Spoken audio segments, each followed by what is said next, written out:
Attention podcast listener, we've got an exciting new podcast coming just for patrons of patreon.com/Talking Simpsons. Talking Futurama Season 2 Part 1 has begun exclusively for our $5 and up patrons on the Talking Simpsons Network. That's the first 10 episodes of Futurama coming to you once a week. So just sign up for $5 a month at patreon.com/Talking Simpsons, and you'll get Talking Futurama Season 2 and all of our limited miniseries, including the entirety of Talking Futurama Season 1. That's 13 episodes. That is patreon.com/Talking Simpsons. Now please enjoy the rest of this podcast.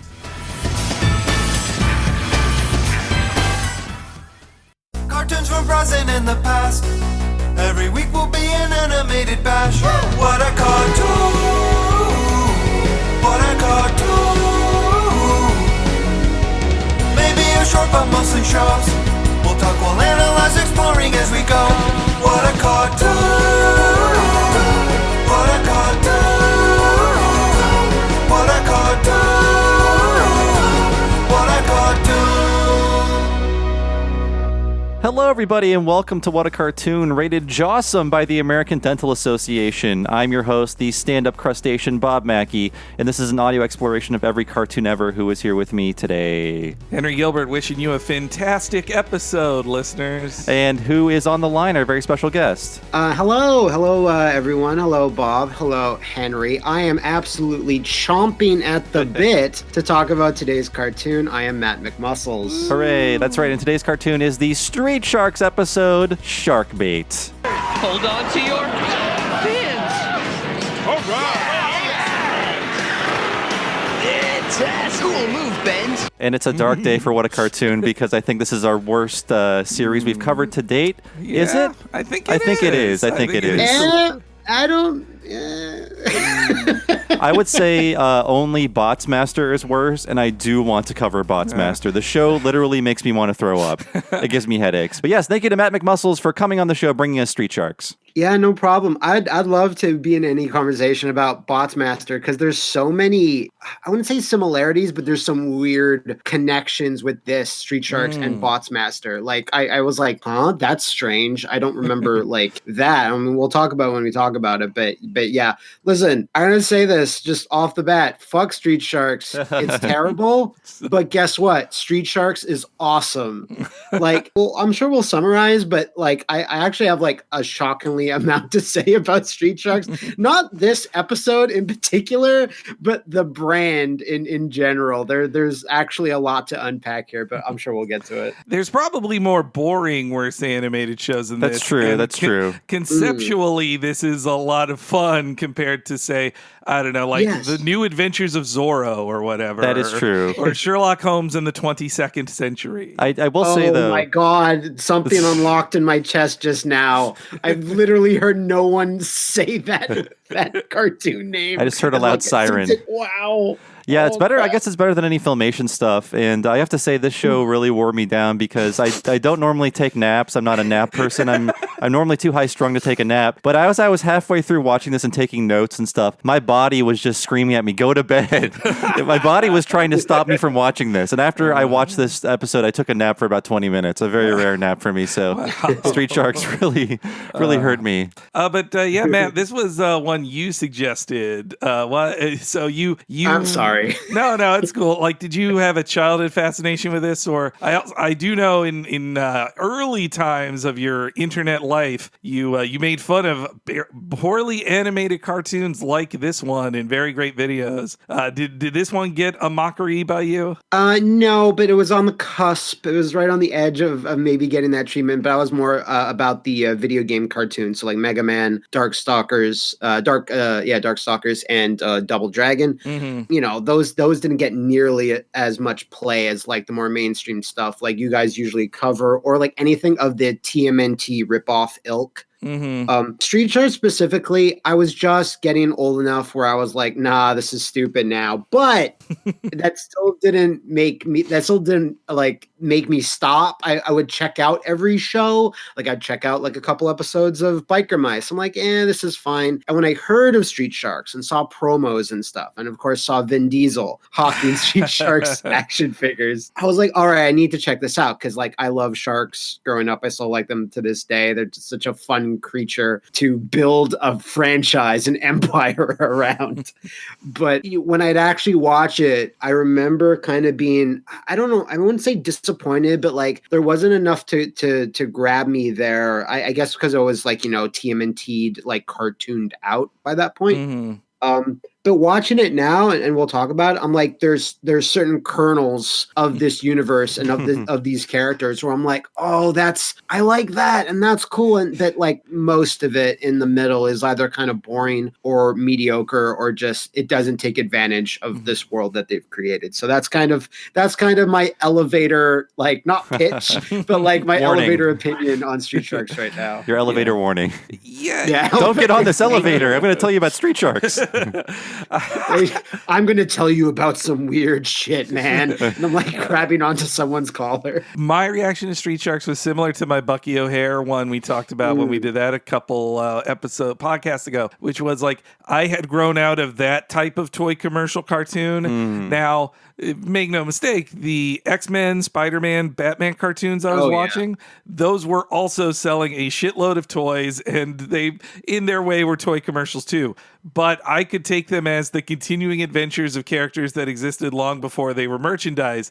But Street Sharks, I think I understood better. No, this is just a commercial. Like, this is just the next T-Man. Like, not like these Batman toys that come out with 17 different Batmans and all in different colors. I was not Ninja Strike Assault Batman. He was never in the series. Yeah, I was never a toy boy like Henry, but with this show in 1994, I was 12, and I was very precocious, and I was far too savvy of a 12-year-old to enjoy this. Like, at this point, I was watching Power Rangers ironically because it was really stupid and goofy, and the live-action stuff was so much like Saved by the Bell, and me and my friends would make fun of it like on the playground and recess and stuff like that. With this, though, I was watching things like, let's say, The Simpsons and Duckman and Animaniacs and all these very savvy, pop culture referencing and pop culture destroying cartoons. So this was just like, I saw this for what it was. And also, it's so ugly. It is hideous to look at. Yeah. That's one of those things where I was saying like there's potential here, because in my mind, I always had an idea, like, because I hadn't watched Street Sharks in for years, and I didn't really see not a lot of Street Sharks fan art out there. There's some, but in my mind, I'm like, oh yeah, Street Sharks look like this. And then when I, watched it like a couple of years ago, I have the full set on DVD. Anyway, when I watched it a few days ago for this recording, I was kind of like, oh really? It looked really, wow, you went with that color. Okay, cool. But it's such a weird thing, because when I think in my head, it's like Street Sharks is more 90s than TMNT. In my head, sure, But when you watch it, you're like, this is kind of ugly. It has like the same, maybe a bit darker and uglier color palette than like the first couple of seasons of TMNT. Like it's kind of like, a lot of like dark hues here and there. You're totally right. This is way more ugly than I thought it was. There's only one shark that even looks cool, like color wise. Well, and also there's the thing for kids that bugged me when I would get the toys and then watch the show is where I would see this like gap of what the back of a box of a toy told me a toy was, and then when I'd see the cartoon and like, wait a minute, this isn't what my toys do. Like, these guys are lame. They're not biting anyone. That's why Bucky O'Hare was the perfect cartoon to be a toy commercial. He has lasers and he shoots lasers. But I mean, that also, I had a little of that too, even with the Ninja Turtles, because they were all my favorites. And when I played with them, they stabbed people, and they would never do that in the show. Same with our Jawsome friends in this cartoon. Yeah, well, the story of the Street Sharks is an interesting one. My intro joke here is to say that the kids these days, all they care about is Baby Shark. But 25 years ago, it was Street Shark. Would you believe I've still never heard Baby Shark? I've managed to avoid it. That and Old Town Road I've never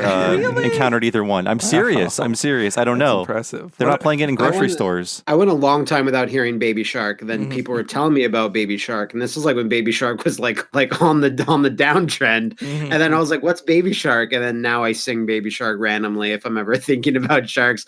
I watched Deep Blue Sea 2 which a lot of people don't even know exists. Wow. But it's amazing, by the way. Well, it's not amazing. I didn't say that. But the start of it's amazing, and as I'm watching, I'm just randomly singing Baby Shark. So like I caught late on the Baby Shark train. But yeah, I guess the story of the Street Sharks begins with the creator, Joe Galliani. He's the man even credited in the copyrights at the end of the episode of like created by Joe Galliani and Streetwise Inc.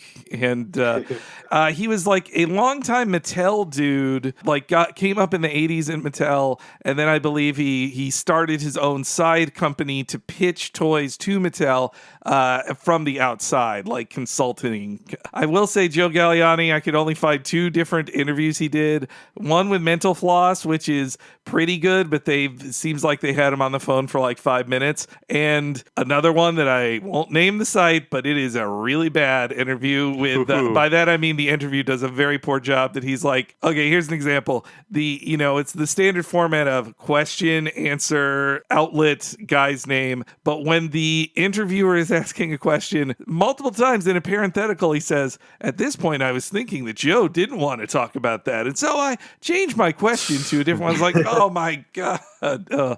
You look, an easy Google search will reveal this one for you. One of 2 Street Sharks interviews. Well, also Joe has kind of a gross moment where he's asked, like, which was your favorite toy? And he says Moby Lick. And he says that he loved the giant tongue on it and he would gift it to females in the office sometimes. Come on. Wow. Cancel him. Yeah. I mean, just for Street Sharks, then throw him in jail for what he just said. Hey, look, it's just a toy gifted to somebody.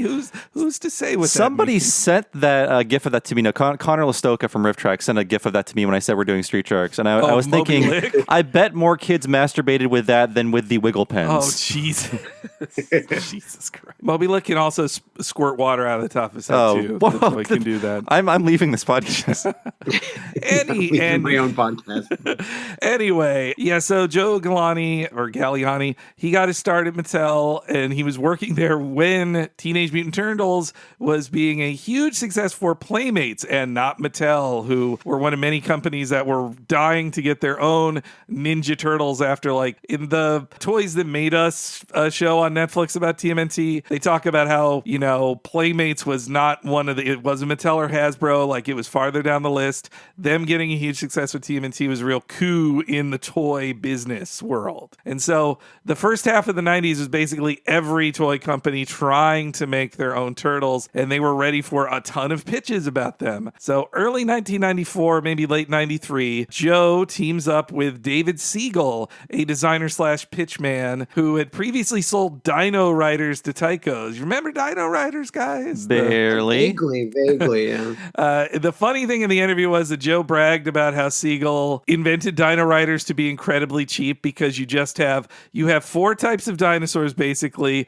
then you make them in different colors of plastic and just sell them with different shit you put on top of them, and that's different Dino Riders. I had the T-Rex Dino Rider. I liked him quite a lot. I think I had the Triceratops one. Let me check. But yeah, Dino Riders was like, did that have a cartoon or was it just a toy line? It had some cartoons, not as many episodes as this, and I think it was like syndicated even less. The only episodes I remember was the tape that came with the T-Rex toy I got as a kid. Oh. It's interesting this show came literally 5 years after the height of Ninja Turtles mania, because 1989 was the biggest year for the Turtles. That's when it was a daily weekday show. That's when it had 2 video games. That was the lead up to the 1990 movie. Like after the 1990 movie, it was just downhill for the Turtles, and this would premiere 4 years later. So they really, really slept on this. It's gotta strike while the iron's super cold. Yeah, I can't believe Joe and David Siegel sold it. But yeah, as Joe was trying to find out of like what animal do we pitch for our TMNT killer to these toy companies, in his telling of it, he went to a local library to research which animals were the most popular in the kids' book section, and he observed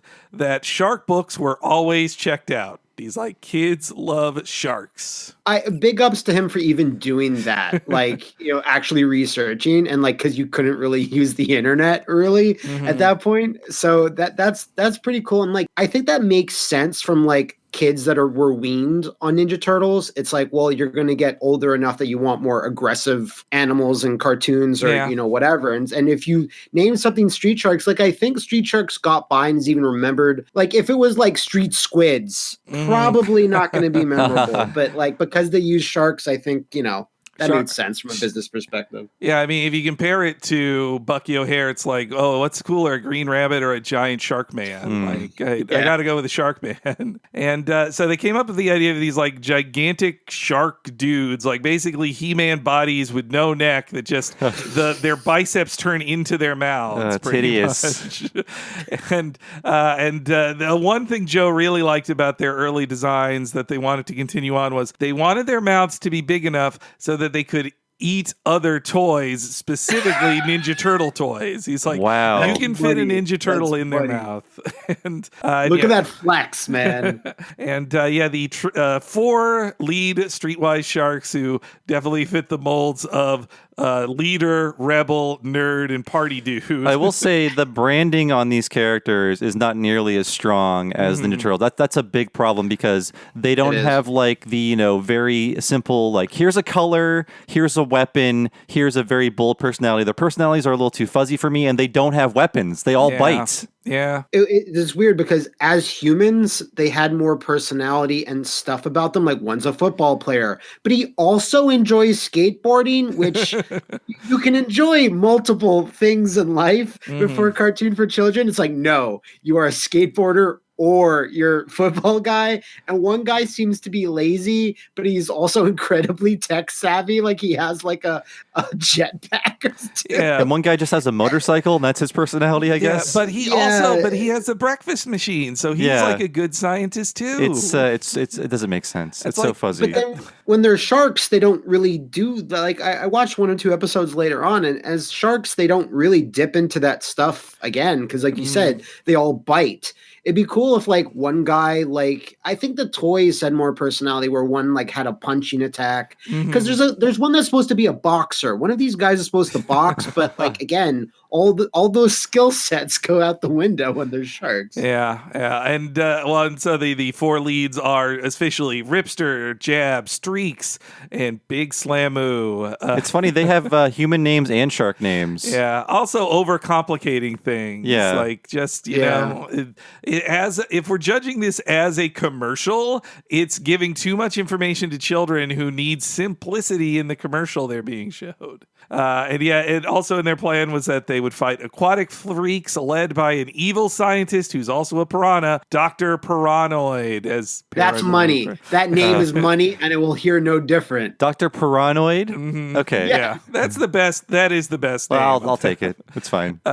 So in Joe's telling of the story, he did the pitch to Mattel, and he said halfway through the meeting, they're like, "Stop, we're buying this." Like I thought they're gonna be like, "Stop, escort this man out. He's crazy." And he says, Joe says that in the meeting it was not just with Mattel, but also with quote the TMNT licensing agent. And when I looked in the credits, it was Surge Inc., which means it's Mark Friedman, the guy who he's a big part of the TMNT Toys That Made Us because he's like, I was the guy who read these comics and then took them and shopped it around. Mark Friedman probably makes as much as Eastman and Laird, if not more, off of those toys. So getting Mark Friedman in the room for your TMNT ripoff, that's a pretty good idea. And also in the room was a rep from Bobot Entertainment. Have we covered all the Bobot shows? For some reason, we're really strong with Bobot on this podcast. I think this is only our 3rd Bobot show. We did Captain Simeon and Mad Max. I can't remember another Bobot one. Interesting. So Bucky O'Hare was not an Amazing Adventures Bobot. It's like side Bobot, but it wasn't on the BKN That's right. program. It was in the extended universe. But they need a Bobot in there because, 80s animation kingpin Deke, they were getting more partners for stuff in the 90s. They weren't just the sole syndicating partner of things these days. So Bobot kind of was their go-between for them and Deke, who would work with them. And the 90s weren't going as well for Deke as they were in the 80s. They still were doing pretty pretty good. But, we talked about Deke and Real Ghostbusters, how like they were every major show. And around this time, they were cutting costs and working with a lot more cheaper Canadian voice acting talent, losing a lot of the higher quality anime production companies and working with a lot more lower budget ones, both in Japan, but also in Korea, China, and the Philippines. Around the same time, let you know where Deke was in 1994, they were making Sonic cartoons, both AM and Adventures, as well as the previously mentioned Double Dragon, which I think is a worse cartoon than this one. I don't know, Matt. Oh, it's real bad. I've watched all of it, and like even on a technical level, animation wise, Street Sharks ain't winning no awards. I can say that for free. But Double Dragon's just woeful. The only good thing about Double Dragon is that it has all the Ocean Group voice acting all stars, like the Paulsons, everyone that was like in Beast Wars reboot, like all the classics are there. So that's nice. But yeah, Double Dragon's really bad. I can't wait to do it.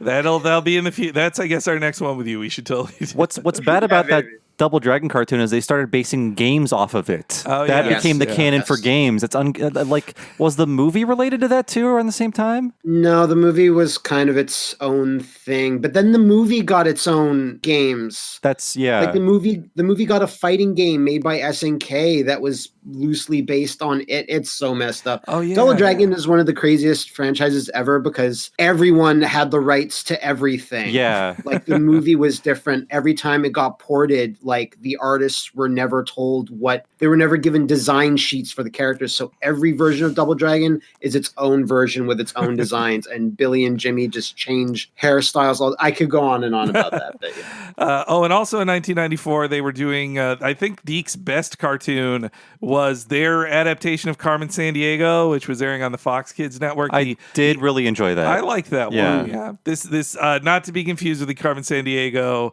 live action game show on PBS, which had Rockapella's song. No Rockapella in the cartoon, points off, but I'll take it. And also in 1994, Deke, was seeing the success of Power Rangers, and they were eyeing Sailor Moon, though they wouldn't put that out until 95. But that's the kind of stuff that's going on at Deke as they take on Street Sharks, which is very much in their older wheelhouse of action figure promotion. And it's okay. So the production on this is incredibly complicated because first off, according to multiple wikis and how they denote it, multiple Street Shark. Wait, what? Well, so the first season is said to be only 3 episodes. So the first 3 episodes was basically function as a movie is the first season. Then the second season is 10 episodes, which honestly I think you should treat as that's one 13-episode season just from different production batches. This feels like all for tax purposes that these things are being classified in this way. Well, and also I think the first 13 should be called just that's the first season because they aired in totality in fall of 1994. They didn't air like 6 months apart or anything. So, I think what probably happened was after the first 3 episodes were done, there was a big creative shakeup. Like none of the writers from the first 3 episodes or directors were there for the next 9 of season or 10 of season 2. That's like when a modern show today is like, oh, there were creative differences, and then the showrunner for this season is gone now. Like Frank Darabont taking off Walking Dead, and it's the same as Street Sharks. That's where it all started.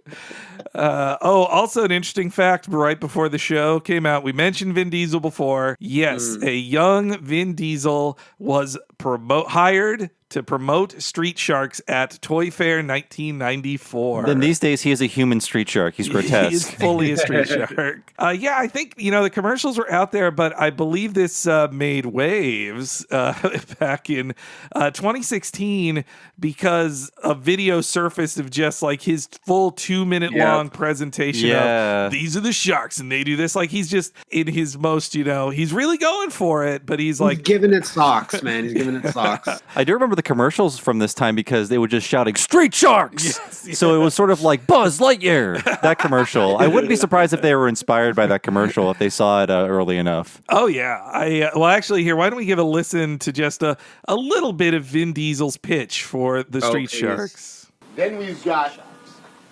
Sledge the Hammerhead. Sledge the Hammerhead loves to floor the competition with the flying headbutt. You got me? He's the leader of the Street Sharks. He's a great warrior. He's got the real shark skin, and his special power is the right hand roundhouse punch. He sends the competition to a watery grave. Boom. God, you know what? I can just see Vin Diesel just pacing back and forth backstage with the story Bible. This guy's the leader. Okay, roundhouse punch. Got it. Okay. Though you can also I gotta nail this. you can also tell they changed the names though, because not he was introducing the Hammerhead guy, which is not the name he said. That's true. And I was like, there's a leader of this group? I mean, Ripster he's the Great White, so that's leader. We'll get to it. This theme song needs to explain more. But it's funny. They asked Joe about that in one of the interviews, like, wow, this Vin Diesel thing's pretty funny. And he's like, man, he said that Vin Diesel was just a trooper doing like 20 presentations a day, always coming with the energy for just $250 a day for a whole week. He did it at Toy Fair. Legend.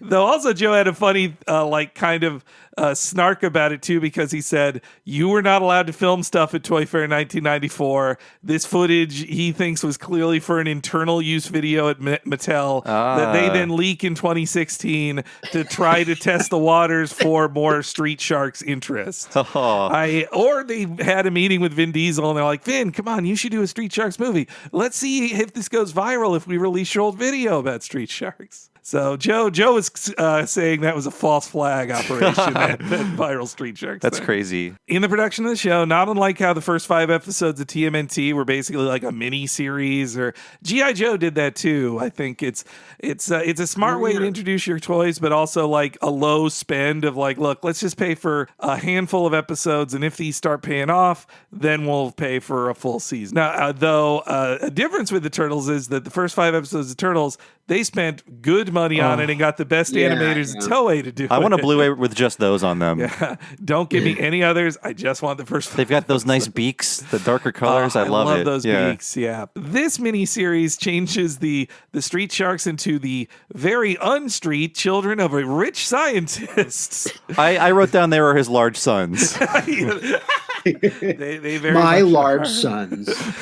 So the writers/story editors for the first 3 episodes are Martha Moran and Phil Harnaghi. They're a pair of Deke lifers who have credits on just about every single thing Deke ever did. And this and the follow-up show, Extreme Dinosaurs, which I'll talk about in a little bit, those are the only shows that Martha was a story editor on. Phil will go on to be adapter/developer and sometimes showrunner on Adventures of Sonic, Captain Planet, the Deke years of it, and Double Dragon. So Nice. the same hand that adapted Double Dragon to the screen also did it for Street Sharks. All the gems of the Deke crown.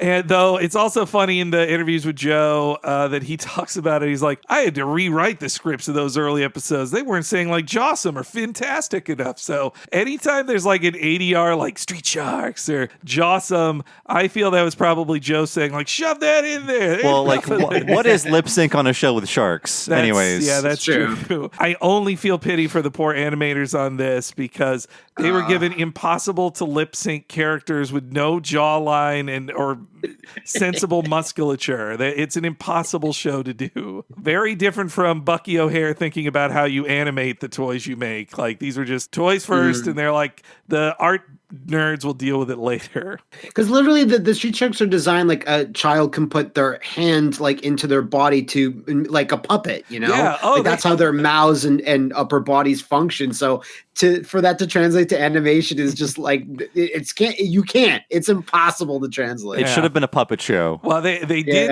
Yeah.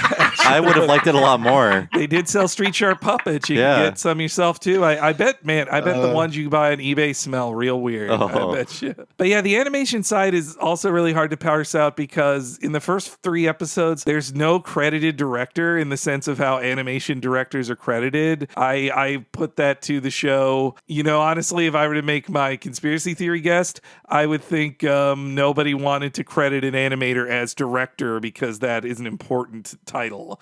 So instead, the art direction is by Chris Bartleman in the first 3 episodes. Later episodes do get credited directors, I will say that. But Bartleman in the first 3, he's the art director. He'd go on to more Deke gigs. Most recently, he worked with Mattel as well on several of the My Little Pony Friendship is Magic era of shows. But the real big names in the animation side come from the character designers. We have Bob Davies, who's one of the character designers on the first episodes, and he would go on to be an animator on Iron Giant, Princess and the Frog, Tangled, also Boss Baby, and last year's Godzilla King of the Monsters. He was a visual effects animator on that. Wow, Street Sharks opens doors. Or it was some sort of community service sentence he had to serve. He probably had like 3 free weeks. He's like, all right, I can character design on this thing. I've got an open schedule. And also on the border side of things, you have Oliver Thomas, who worked on Shark Tale in the future. So he's got a lot of shark work there. And Tom Nesbitt, whose career is a real workman-like one, who he started on like the Care Bears movie as a layout artist in '85 and has credits on IMDb up to last year. And he has just like over 200 storyboarding credits per episodes. It's this Tom Nesbitt guy. He's a real workman. Now, overseas animation, that's even messier. The first, I think it really comes off that Street Sharks was constantly going to the lowest bidder and didn't want to work with just one production company, instead finding which production companies had any free time and could take a cheap, low-rent episode. So that also explains why there is even less consistency in the show, because they used like 6 different overseas studios across 40 episodes. Though the first 3 were done by probably the best quality of them, Plus One Animation is the studio. They're a Korean spinoff of the Seiram, which that studio has done a lot of great stuff, and they're honestly too good for Deke and would not work with Deke anymore after this one. Their next works would be on a lot of the Disney shows, like Disney's Doug and Recess. They even worked on the Recess movies, many episodes of Beavis and Butthead and King of the Hill and Daria. So also a Judge fan as well. They worked a lot with Rough Draft, actually. So I think this shows that like they were way too good for Deke. Also, I wonder if the Disney's Doug thing, at a certain point, right after Deke does Street Sharks, they get bought by Disney. So I'm wondering if when Disney bought Deke, they're like, oh wait, these Plus One is too good for you. They're not working on Inspector Gadget shit anymore. And so the rest of the seasons that look even worse, I would say, they were animated by like Wang, Rainbow Group, Phil Animations, Mook DLE, and Hong Ying. So just like, the bottom, I don't want to insult the workers there because they probably were given like $8 to make this show on no time frame. So, but it definitely feels like a lowest bidder kind of show. But yes, Matt, you did mention Ocean Group. They did touch this one too, though none of the real famous guys, like you won't hear future Gokus or whatever in this show. Right. But there is one big name who did a voice on this, like only right behind Vin Diesel, as he is like the Street Sharks is his road to fame kind of guy. And that is the 15-year-old voice of Streaks in the show, The Tiger Shark, Andrew Rannells. Now, any Broadway heads out there who know who Andrew Rannells is? Well, okay. No. Sorry. Well, Andrew Rannells is a Canadian actor who would get his start first on this show, but then would move over to 4Kids, doing a lot of 4Kids dubs. You'll hear his voice on classic Yu-Gi-Ohs and Pokemons, and even 4Kids is One Piece. And not only that, he actually played James in the live show versions of Pokemon, like the touring live show of Pokemon in like 2000. That's crazy. Which features the completely made up Pokemon Mew 3 in it. Like, look this up. It's really You need a Game Shark for that one. So yeah, Andrew Rannells seemingly was just like this lifer dub dude working out of New York. And then in 2006, he got his big break being cast is the male lead in the musical version of Hairspray. Oh. And he Wow. rocketed to fame from that. From Street Sharks to Hairspray. And then after Opens that, doors. after that, he got cast as the originator of the lead role in Book of Mormon. No way. Yes. Oh my God. What? That's crazy. So Streaks the Tiger Shark in here is the lead in Book of Mormon. I would see both of those if I had $1,000. If you can imagine posters for Book of Mormon, you know, the jumping guy, like Yeah. that's him. That's a street shark. That's a street shark. And Sorry, he Matt. was Archie in Archie's Weird Mysteries. He was. Wow. Yeah, he has quite a lot. I mean, he was he was Kaiba's little brother on Yu-Gi-Oh! The first season. I will say I did like the voice acting. It was what it was. It was very fitting for the show. But I thought outside of the jock shark, none of the voices fit the characters because like all the turtles have like cool guy voices, but they're all sort of humanoid looking creatures. But the sharks are like, "Hey man, stop it! I'm gonna get you." But the other monsters are like, street sharks. I will destroy you. So like these cool guy voices should not be coming out of these giant horrifying creatures. It just doesn't it's so distracting. My only thought is maybe they didn't want the voices to be too intimidating and monstrous for the kids. But look at the street sharks. Yeah. Like they're horrifying whenever they do anything, really. Like they talk, they're just walking, and you're just like assuming that they're like every moment I live is agony because their physiology is so messed up. Yeah. So I agree with you. Like when they're humans, it's fine. Like Matt Hill plays like the lazy the hammerhead shark, and he's just like, "Hey, cool, what's up?" Like that's fine, but that also doesn't translate to the street shark. Like they should have had normal human voices. When they become sharks, they do something like maybe a little bit of voice modulation, or all of them would actually voice act in a different way to make them fit a little bit better. But I think they were kind of screwed no matter what they did. Again, the street sharks, it would been cool if they transform into the street sharks at will when they need to. Yeah. I was hoping that would be the premise because like you took time to establish these humans and give them designs Yeah. and everything. Yeah, you know what? They should the transformation. Just do that. That also separates them from turtles, and it makes they them, can slap all their hands together and say "Jawsome," and then they that brings in that brings in like secret identity stuff too. It's more fun. I think they should have Who made. are these street sharks that wear clothes that are exactly like those guys?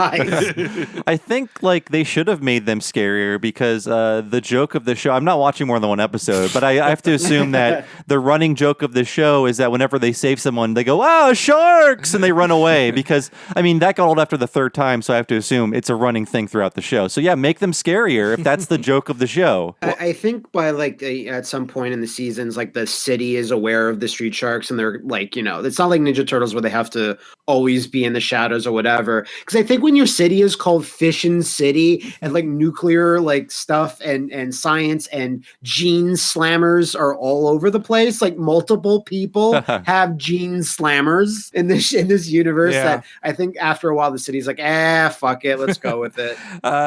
There's actually a plot line where I read ahead. I didn't watch this, but It's okay if you did. Dr. Paranoid, he is like controlling the media narrative on the Street Sharks, and like kind Fake of news. he's kind of J. Jonah Jameson style on them. But halfway through the series, they expose his lies, and the city comes to like them. They also like for real befriend the president on the show, and the president gives them secret information more than once. Oh my God. It's a made up president. It's not Bill Clinton. But yeah. Also, speaking of the economy of the voice actors on the show, for the character of Lena Mack, they simply just had the casting director Pam Carter do the voice because I think they're just like, who needs another woman? Just fucking, you can do it, Pam. You got a voice. Though I like the character of Lena. Like if they're gonna make up an April O'Neil, having an African American woman who is also a brilliant scientist, like that's clever. I like that's that. fine. It's doing the April role, but at least it's different. And because in Biker Mice from Mars, it was just April. Like it was literally April. The only she's just not a news reporter. She's a mechanic, but she looks similar to April. And she's like, I don't know, she just fixes cars. Like I forget what her function really was. But like this is a nice change of pace. We didn't get to see her too much in this episode, but Yeah. you know, it's nice having like a contrast against all these meathead idiots that are, but they're also super smart. Like one of them makes stuff too. It's all over the place. I mean, I like Lena, but in her first appearance, she's very unlikable because she's incredibly credulous, believes anything, and also sells out the large sons. That's completely. True, yeah. And she's like, but my manager told me. Yeah. Well, eventually she is kind of like a worker on the inside, passing along information secretly. So kind of like a double agent is her role. And so, yes, the Street Sharks also has a very weird broadcast history where it started on the Bobot's Amazing Adventures syndicated packages in 1994, but then in 95 it also moved to USA, like in the Cartoon Express block, which held so many horrific looking cartoons. That's where I remember seeing it. I never saw the syndicated run of it. But also, at least in some markets, it in 1996 was part of Disney's One Saturday Morning because Disney bought Deke. So that's they're right. just like, well, we need to fill out this. We've got 6 hours in the morning. We got to fill out stuff there. As Joe tells it in the interviews, in 1995, Street Sharks was the second hottest selling toy. It sold 40 million toys that year, or $40 million of toys that Christmas. And he says it bested Power Rangers in some markets, which and again feels like he's pitching us. We are so strong in Nebraska. But the Street Sharks, I mean, it was successful enough that it got like 5 waves of action figures, plus vehicles and puppets and Bucky O'Hare dispensers. got one. Yes, yeah. So this was over from 95 to 97. There were a lot, or 94 to 97. There were a lot of Street Sharks toys. But I think they saw after the 95, then 96, it didn't sell as well. And the interesting thing is the third season, which consists of 27 episodes, bringing the total episode count to 40. The last 10 of them are a stealth pilot for a new show. Oh no. Where so the Sharks do all their stuff for like 30 something episodes, and then ancient Sharkonauts appear and it connects them with a bunch of Raptors, and they team up with the Dino Vengers. And in some markets the show was even called like Dino Vengers and the Street Sharks. You know, Botsmaster also had 40 episodes. It's a very odd amount of episodes to have for a show like this. Yeah. I never saw Dino Vengers. Like I heard about that much later. Like like not even that long ago, like 10 years ago or whatever. I was like, what, Dino Vengers? And yeah, I do remember that at some point, like Dino Vengers, like I think it's even less. I think it's Dino Vengers featuring Street Sharks. Yeah. Like that's so sad. Like I guess they thought kids were like growing up again from Street Sharks and then like, oh, dinosaurs. But Jurassic Park was in like 93, so like you're kind of late on the draw with that as well. Yeah, well, you got 97, so you know, fake Godzilla is coming our way soon. Sure, so sure. maybe they're like, oh, we got to get on this Godzilla craze now. Let's like. Though what's even funnier is they do 7 episodes of this stealth pilot, the Dino Vengers, but then the next season they just do a show called Extreme Dinosaurs, which ignores all of that stuff. They're like, oh, Dino Vengers was the wrong brand. Extreme Dinosaurs is the name of this toy line. So the Street Sharks just get fully written out of the Extreme Dinosaurs TV show. It was the late 90s. That was the Extreme something era. Yes, Extreme yeah. Ghostbusters, Extreme this. Yeah, actually, Sonic Extreme. Deke was making Extreme Ghostbusters, I think, a couple years after this. From then on, like it's kind of the end of the Street Sharks really there. Like Disney was part owner of Deke, but then Deke's old owner, Andy Hayward, would buy back Deke from Disney at some point in the 2000s. So I think he in part owns the rights to these. I think that's why it got put out on DVD and is actually fairly available right now. Whenever, like, Andy Hayward is the biggest trash merchant. Him and, like, Robbie London, you see their names on every bad cartoon of this era. They were just, God. But I think they share ownership with Mattel. And from Mattel's side, unlike, you know, some of their other toys that do, like, get new toys they sell to adult collectors or reboots for kids, there has not been anything of that for Street Sharks. The closest thing was that last year, a digital artist named George Evangelista created a CGI rendering of what Street Sharks could look like. And you actually tweeted that out the day of this recording, Matt. Oh, yeah. I did. Yeah, that's what they'd look like if they were to appear in a Michael Bay produced film about Street Sharks. Sharks. But I mean, I think the time is right for street sharks whose fins go through the ground somehow and jump I out agree and as bite well. things. The last bit about Joe, I'll say, is that when the folks followed up with him in those interviews, the way they found him is because after making his big bucks in the toy world, Prison? no, Okay. he moved on to environmental philanthropy. Oh, okay. I apologize. So, He decided to do some good for the world after dumping all this plastic into landfills. well, I mean, so if you wonder why this episode has a radio DJ constantly talking about, greenhouse effect. That and guy's all the main stuff. character as far as I'm concerned. But yes, Joe is a big part of like 350.org, which is a group that fights climate change. They seem all right. And hey, I mean, it's nice to see that the folks who he also worked on Captain Planet tangentially. So it's nice to see that they aren't treating like they fixed the environment in the 90s after all. But yes, I guess why don't we take a quick break, and when we come back, it's time to really wade into the bloody waters of Street Sharks episode Shark Bait. Some say they're just no good. Half shark, half man, fighting evil, that's the plan. Street sharks. Street sharks. Street sharks. Oh, they're jostle. They fight. They fight. They stand for everything right. They fight. They fight. Chewing up evil with all of their might.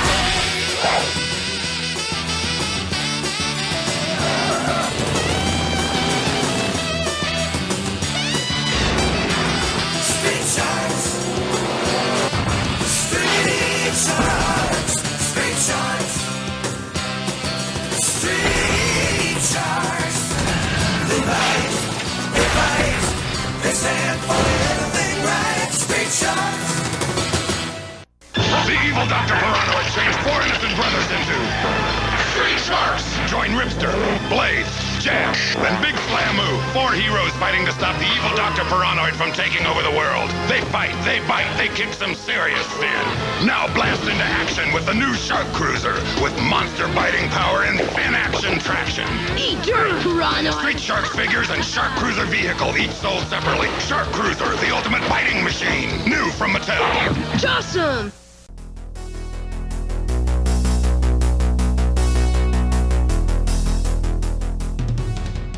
Welcome to the break. It's Henry Gilbert, and I hope you're having a jawsome time with this week's episode. Hey, everybody, it's Bob Mackey, and I bite and fight in a legally distinct way from Itchy and Scratchy.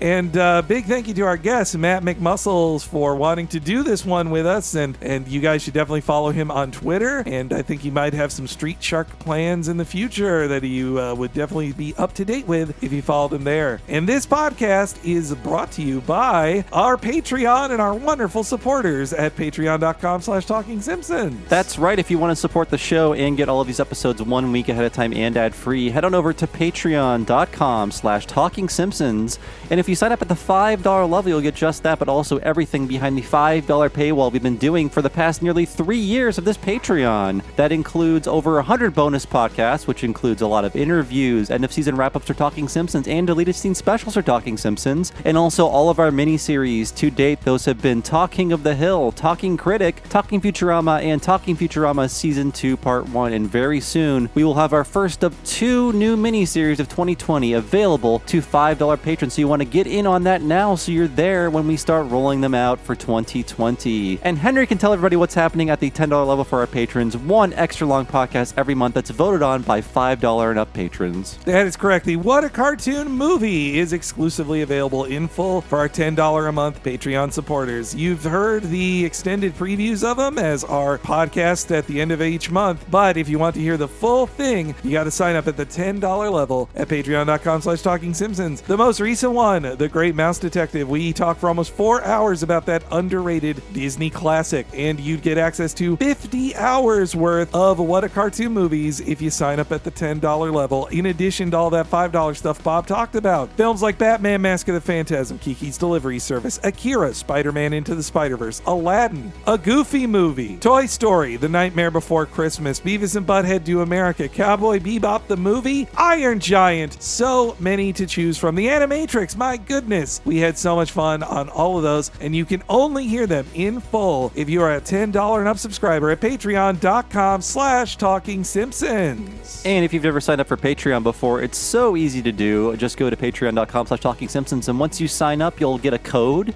and you'll have access to that code at all times, and all you need to do is drop that code into whatever you use to listen to podcasts, and that way you can download our bonus podcast alongside all of your free podcasts you listen to normally. And there is also a Patreon app if you've got a smart device. It's so easy to download and use, but either way, it is very, very easy to access so much of the bonus content we're giving you and that we've done for the past 3 years of the Patreon. So consider all of that, and while you do, listen to the rest of our podcast about Street Sharks.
All right, we are back. It's time to talk about Sharkbait.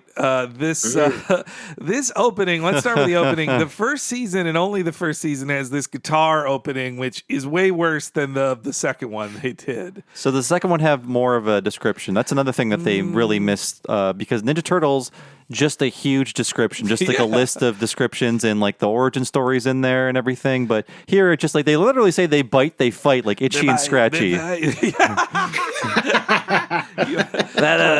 You get it. I think the second one is slightly more descriptive, though not as descriptive as you want, but it has a jazzier sax solo, so it cuts it like instead of just the sex jazz music. I mean, if you think of sharks, you think of jazz. Like, honestly, I'm shocked they didn't go with like the Mac the Knife. I mean, there is a character named Mac the Knife, so they do that, but they don't do it as much as you'd think with such an obvious. That's multiple times in here. I'm like, you missed a shark pun. Like, at least go for all the shark puns you can, guys. Yeah. But my favorite line of the worst guitar-y opening is like, they're gonna kick some serious fin to win. Street Sharks. It's bad. Not all the bad guys have fins. Come on, don't be so general. Like there's a lobster man. He has 0 fins. Come on, guys. They all have fins. I would avoid that pun. Again, Finn to win. They seem to think Fantastic was like really like Jawsome. Okay, fine. You got something. Jawsome's Jawsome. That's the most clever thing in the show. Fantastic's bad though. But yes, this episode is really slow, and it makes kids wait a long time to see their toys. Which again, bad commercial, I think. It opens with, we get to see the badass Dr. Robert Bolton breaking into a secret government lab all by himself, and even showing kids you can use bolt cutters to get through barbed wire. Pretty cool. And also I like how shiny Bolton's watch is when he breaks in, just so you know. Like, there's like a huge, like when an anime character has glasses and their glasses shine really hard for like 1 second. This watch is a character in this episode. It is like all of the MacGuffins all at once. Nothing would go. This episode would not progress if this watch wasn't here. Yeah, like, and the watch doesn't even do anything for how fancy and high tech it is. It's there for people to realize that it's that guy's watch and the other guy shouldn't have it. That watch has more background details than any other character in the show. Pretty much. I know that where that watch came from, that it was a gift from his wife, who's apparently dead. Like that, it's a shiny, awesome watch. Like, but yeah, Bolton breaks in, and then there's, I think, my favorite, at least animation joke in the episode is that they have a camera show a turtle in a like in water, and then it goes over to sharks. It is definitely the show saying like, "Oh, you think turtles are fucking boring? Look at these sharks! Look at them, kids." We're moving on from your baby toys. Yeah. Turtles are for babies, sharks are for cool boys, and you want to be a cool grown-up boy. Yes, then in our first clip here, we get to hear a lot of like, I think definitely ADR, because Paradigm doesn't say any of this on screen. I think it's just ADR for clarity, which absolutely they needed, because otherwise it's just silently moving DNA strands around on a computer screen. But yes, let's hear about the I guess the resume of Dr. Paradigm. He dares to say no to me, his mentor, his idol. Pitiful, stupid loser. Doesn't he know I always get what I want? One way or the other. Even without your permission, I'll show you something extraordinary. Mere child's play for the man who taught the world what DNA could do in the right hands. Mine. A key strand from the swordfish, one from the lobster, combined with man's own, and it begins. This is some real Metal Gear science here. Oh, yes, Like, yeah. DNA doesn't work this way. The program he's using is like Tetris. He's just moving like blocks from one side to another. I know you have to like get that information across to children, but at the same time, it's like, don't even bother. Like you said, kids don't care how the Street Sharks are made. They care that the Street Sharks simply are. Yeah, Ninja Turtles just had like ooze dumped on them. There was no like diagram. It's so much better that way. Yeah, Paradigm has to explain so much. This also feels very much like at least the writers of this script had watched Jurassic Park. They're like, well, that's how DNA works. Just move a strand here, move a strand there. Easy. Also, his name is Dr. Paradigm. Like I was saying before, I was alluding to Botsmaster. The bad guy is called Dr. Paradigm. Oh, wow. Like, Damn. That's well, there's two guys, and it's weird because they're a combination of both. In Botsmaster is Dr. Maybe it's like just Mr. Paradigm, and he's like the evil CEO. He's like a Lex Luthor type. But there's also like a henchman called Dr. Hiss. And this Paradigm in Street Sharks is a combination of both of them visually. Huh. He's got a weird eye patch like Dr. Hiss does, and he's got like a breathing apparatus. It's just such a weird coincidence, like I guess. But like, because I hate Dr. Paradigm in this show. Dr. Paranoid is cool. Yeah. But Paradigm, I'm kind of like, God, get this guy out of here. Transform already. Get turned into a piranha, man. Like, it takes a while. And Paradigm in this episode, he's just like Lex Luthor with an eye patch. Like, that's all. Lex Luthor. Though also, I do like the background. Like, it's basically Dr. Wily and Dr. Light. Like, yeah, you're right about that. Two brilliant scientists who view science in different ways, and they separated. And even the good one has a beard, as a godly kind of beard, I guess you'd say. All of that DNA stuff, as he's talking about how awesome DNA is and how he's the boss of it. But here's the even better clip here, as he somehow has the DNA of history's greatest monsters. Yeah. Somehow. But this just, the writing in this just clip. Got that Genghis Khan DNA hanging out. I had to send away for it.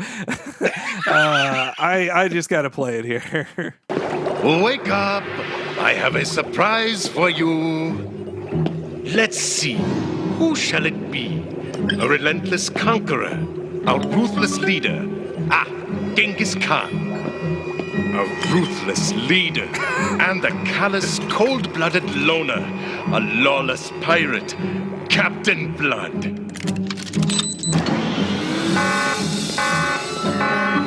Oh, Dr. Bolton, what a surprise. This should be interesting.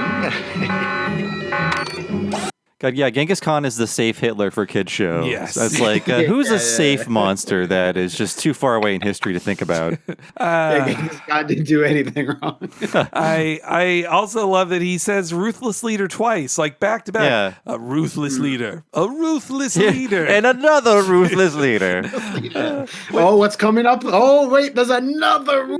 Yeah, I don't think Captain Blood is a real person either. I think he actually might be. I don't know. I remember hearing some something about that. Maybe it's based on an actual real pirate and fictional name is Dr. Blood, but Dr. Blood pirate. Dr. Blood. Captain Blood also, how can he be a ruthless leader and a loner? Yeah. And also, like, if he's building henchmen, why have multiple ruthless leaders? Like, you don't want any ruthless leaders. You're the no one's leader. going to be able to like learn from each other. Why do you also want a Too many supreme leaders. loner? Don't you want someone to listen to your directions and, be by your side? So Dr. Faraday makes his group, and he makes like 20 henchmen. He's like, all right, guys, here comes the easiest part. Coach's job, the cuts. I have created the ultimate loner. Now, where is he? Well, this would explain why his henchmen fail every episode. Yeah, I think, yeah. then. So he makes like a swordfish type guy, and he makes like a lobster guy. Now I believe the lobster is called Slobster, which is Slobster, again yeah. money.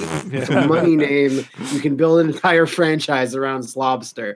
But the weird thing is, like, there's been so many lobster based henchmen. Like there's like, I think Closter in like He-Man. I just think it's I like love my really Closter, overused. Yeah. Yeah. The weird thing is that he makes a red lobster man, but in the tanks off to the side before they really like get birthed from their like tanks or whatever, there's this 6-foot long green lobster he already has that's the size of a swordfish, and it has Cthulhu proboscis sticking, like he has a monster right there. Where'd you get that, dude? Yeah. The swordfish is completely normal, and I'm looking at this Lovecraftian nightmare over to the side. I was like, no, give me the backstory on that guy. Exactly, yeah. The show treats it like it's a normal lobster. It's like, to your left, you see a normal lobster and a normal swordfish. What if I injected them? It's like, well, one of them is already a monster. Now it's just going to be a double monster.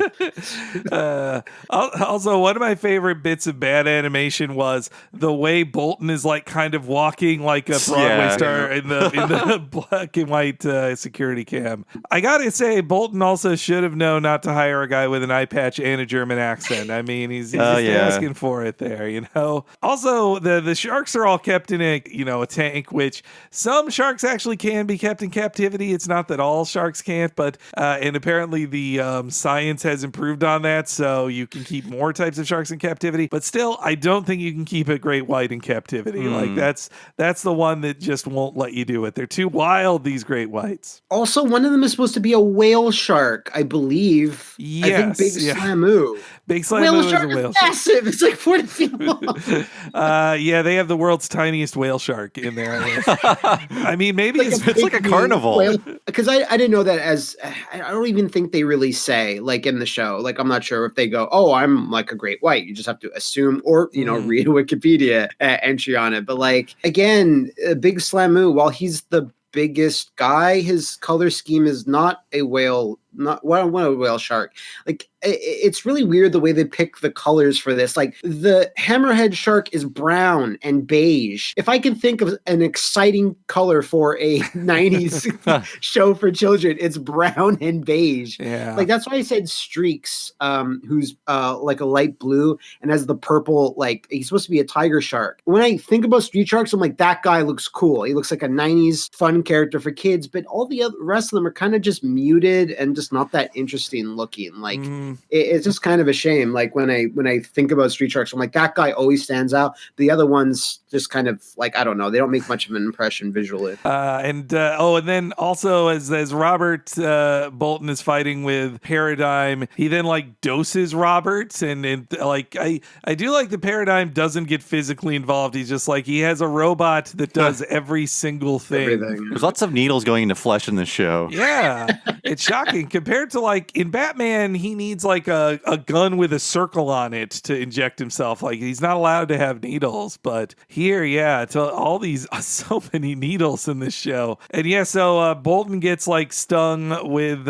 some juice, and he transforms off screen, and at least from my wiki research, he never appears on screen. You never see what he turns into. He's just like this shadowy hulking figure who occasionally appears and helps the boys out off screen. But you never see him? Apparently not. Wow. No. I thought that was going to be the reveal, like the big reveal later in the series. You got to keep that for season 4. That's for the movie now. Yeah.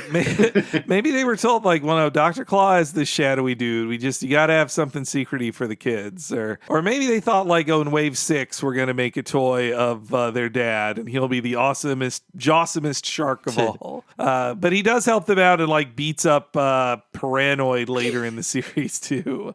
Wait, off screen? Yes. Yeah, I think so.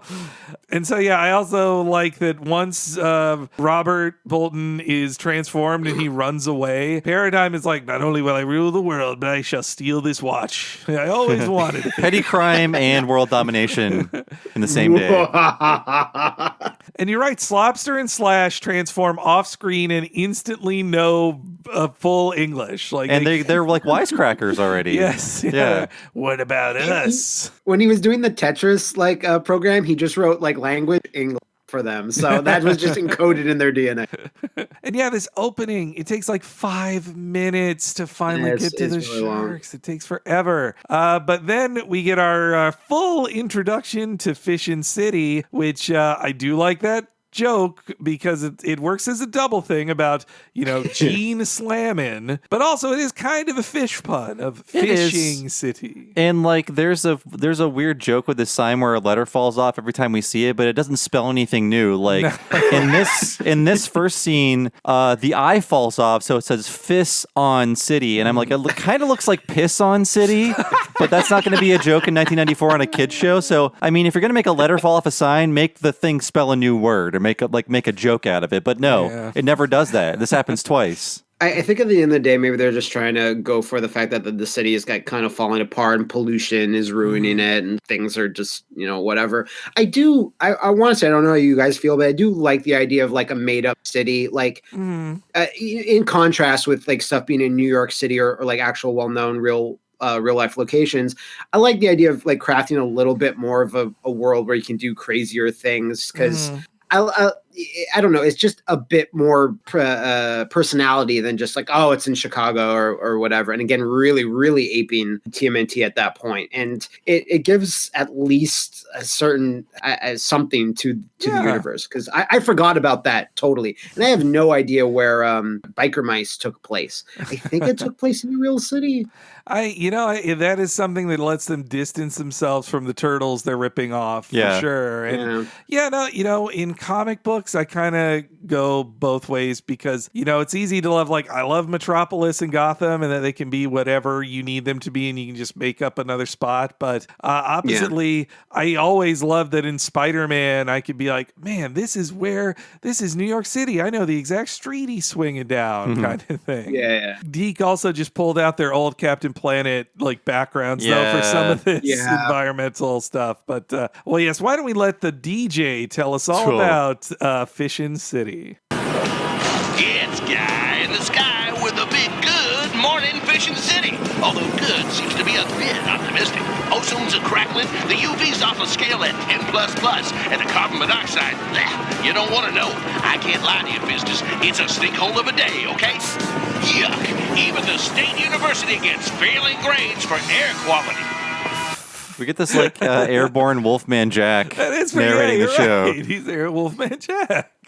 I love the idea of a Wolfman Jack who is in a helicopter for like 5 hours a day doing his morning show while also flying. No, actually, you said it, Henry. Wolfman Jack. You're right. I wasn't even trying to make a pun out of it, but it makes sense.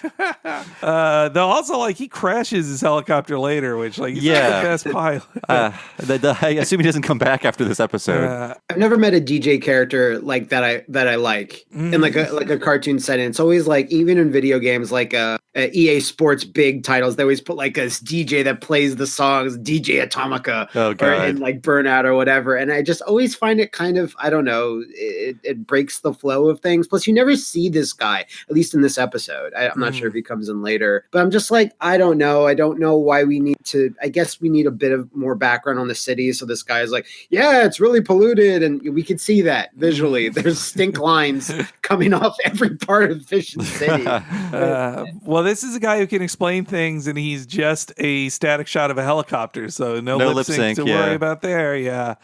Now, I like some DJ characters in GTA. I liked the DJs in there; they'd be funny. Or another of my favorites was in, I think it's Saints Row 3 or 4, where John Glazer is like the Adult Swim a DJ on their channel. Yeah. It's pretty good. It's I haven't touched a Saints Row game in a while. I think they did like Jump the Shark. You're waiting. No, I heard Gat Out of Hell is pretty fun, and I'm sure it's like $1.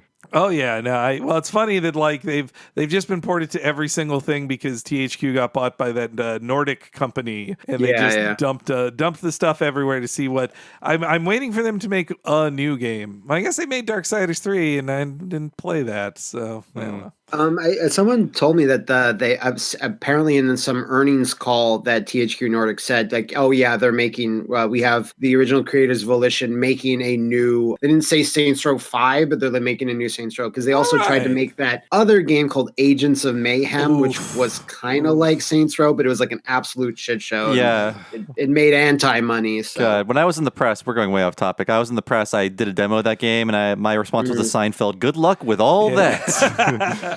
And then I had 2 free beers and left. No, that every time that me and Bob left the Games Press in 2017, every time I took one of those meetings for like, so we're pivoting to a games as a service living game. I'm like, please stop doing this. There's not much room in the market for more than like 2 of these, and you're not going to be the other one. Like, oh, I thought you were going to say once they tell you that we're pivoting as a games as a service, there's just like a cloudy after image of you, and they're like, sir, where'd you go? Mr. Gilbert. It's just gone. Well, you gotta maintain your networking. You can't just, so you just like shut down and you're like, Oh, really? No, I mean, I that Ages one, like that was like their anthem, their good I mean BioWare. I don't mean like their anthem is in their song. I mean, do either of you guys have again, we're getting off big really quickly. Do either guys have an Xbox One? I do, but it has not been turned on in 2 years. Here's a secret trick. If you have a Saints Row the Third disc and you put it into your Xbox One, it'll install and run the game at a much higher frame rate and resolution, like for free. Wow. Okay. I'm gonna do that. I did that a few days ago. I was like, oh, because it doesn't advertise that all the time, or it's hard to find. But certain Xbox 360 games you'll put in, like you can, like it'll play Assassin's Creed 1 in 4K. Whoa! And it's again weird things that Microsoft don't do a good job at letting people know, and that'll do that. So I was playing through the Saints Row games on my channel like not too long ago, and I was like, yeah, the second one's really good. And I was like, but I really, really like the third one. That's where I jumped in, and someone was like, yeah, if you put in your Xbox One, it plays it at like 60 frames per second, or it tries to most of the time. And I was really, really impressed with when I played it. I was like, oh my God, now I want to play Saints Row the Third again to like completion. All right. What a weird console. That's It is. I pretty much use it just as my streaming center. Like I watch Twitch on there in the living room. Pretty much. That's all. Me too. Though the Kinect is right there. Like we're saying Xbox too many times. It's going to turn. There are so many things in this room listening to us. But all right, let's get back to Street Sharks. So yes, the DJ passes by the State University, and that's where we meet both Lena and Benz, the cool dude. Which again, as a little kid, this would have been my instant turn off because it's like, wait, no. I watched a show for the Street Sharks, not their like dude friend. It's so weird that you're meeting everyone else first. Yeah, you're right. I hate it. This guy smacks of Alucard in Captain N. Yeah. That's a good. Yeah, I agree. He even looks like him. Like he just needs to be like, and shit. He was voiced by Matt Hill, so that totally makes sense. But I this is one of the most needless characters I've ever seen. And why does he exist? It's weird for like a kid show because I think he's supposed to be like an ex like burnout hippie. And there's like a later joke about him having like an acid flashback that they're sort of winking at you if you're savvy. So it's just like, who is this guy? I mean, he could be either like 18 or 38. Yeah. Like I thought he was like an older man, like 40. At first, I read him as younger, though, like as their teen friend. I don't know. It's well, I mean, he's like an assistant to Lena, which that makes me think at first he's a student assistant. You know, I don't get it. I mean, Ben's again an annoying human character friend. You give, you can have Lena or you can have Ben. You shouldn't have both. Like you're watering down the concept. Do you think it's trying to be like an ocean pun? Like his name is Benz because like if you surface too fast, you get the bends. Oh, when you're yeah. in the water. Oh, wow. I Like, just realized that. no kids are going to get that. Lena, meanwhile, has no pun. She's just Lena. Yeah, just Lena. Yeah, I mean, I guess fish is kind of leaner compared to red meat. Oh. No, that's not going to work at all. I'm sorry. But as they're waiting for Dr. Bolton to show up, in a very like ballsy move, Paradigm shows up wearing the stolen watch. He's like, "Hey, tell the kids to meet me here." All right? This is the second time people are like, wait a minute. This guy's weird. That's not his watch. I know the watches people wear. I keep a very tight catalog of people I know and the watches they wear. I write it down, and this is not his watch. Up to this point, I'm like with you both, where I'm like, oh, the show isn't very good. But when the watch starts betraying him, like in everything, I was like, no, man, this is good. This is the best. Like, there needs to be more stupid stuff like this. I agree. I want to see him like doing his grocery shopping and like checking out, and the clerk is like, "Hey, wait a minute, that's not the watch he normally wears." Like everyone in the city is on him based on this watch, this famous watch. The famous watch. His wife gave it to him. I also like that Lena, like Ben's even tells Lena, like, I don't like that guy. And she's like, I know, but he's my faculty advisor. So I have to go along with it. I also like a quality of using Fishin' City, a made up place, is that they can't just say like the old abandoned nuclear plant, like meet us there. Nobody's there. And so Paradigm gives Lena the instruction to call the boys because he makes up that Bolton wanted to meet with his sons, which again, this is Lena failing them here. She should have told them, Paradigm tells me your dad wants to meet with you. Instead, she calls and tells them your dad wants to meet with you at the old abandoned nuclear plant. So she's the one setting them up for disaster here. Cut over to a fucking mansion, which is where the street sharks live. It's just a bunch of rich kids. I don't like this. I take issue with this because they explain why. I take issue with your issue with this because they explain why they're called street sharks. And as a kid, I just thought it was a cool name. But it's like they burrow through the street. That's it. Sure. That's the explanation. They really need to explain that more. I feel like it's a power. I don't think, maybe. They don't go through like the technicality of like how are you doing this? Are you chewing through the cement? Because it seems like they can chew through a lot. Again, the lore is not fully explained here. But these science nerds, well, two of them are science nerds. One's the go-getter science nerd, and one's the lazy science nerd. Reminds me of a mathematician and a different type of mathematician from The Simpsons. But yes, we meet all four of the boys with some extra Seinfeld music plugged in here for some reason. Awesome eggs, Hillary. Even better than your chocolate chip cookies. Speak to me. Hi, John. This is Lena. I have a message from your dad. Okay, I'll see you at the old nuke joint. After me, of course.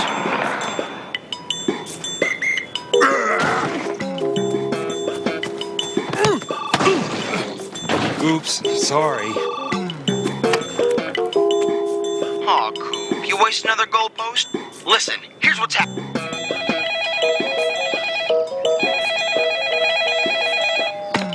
This better be good. Dad wants us at the old nuke plant on I-18 in 11 minutes and counting. It's a race. A race? Cool. Hello? Clint? Clint? Don't even bother naming these people. Yeah, they say like John, Coop, Clint, and Bobby. Yeah. It's just like, it doesn't matter. These names don't matter. You'll never hear them again. They should just already have their nicknames like, hey, it's Ripster. Everybody calls me that. Just say that on the line. But yeah, that Seinfeld music, very distracting. It was the style at the time.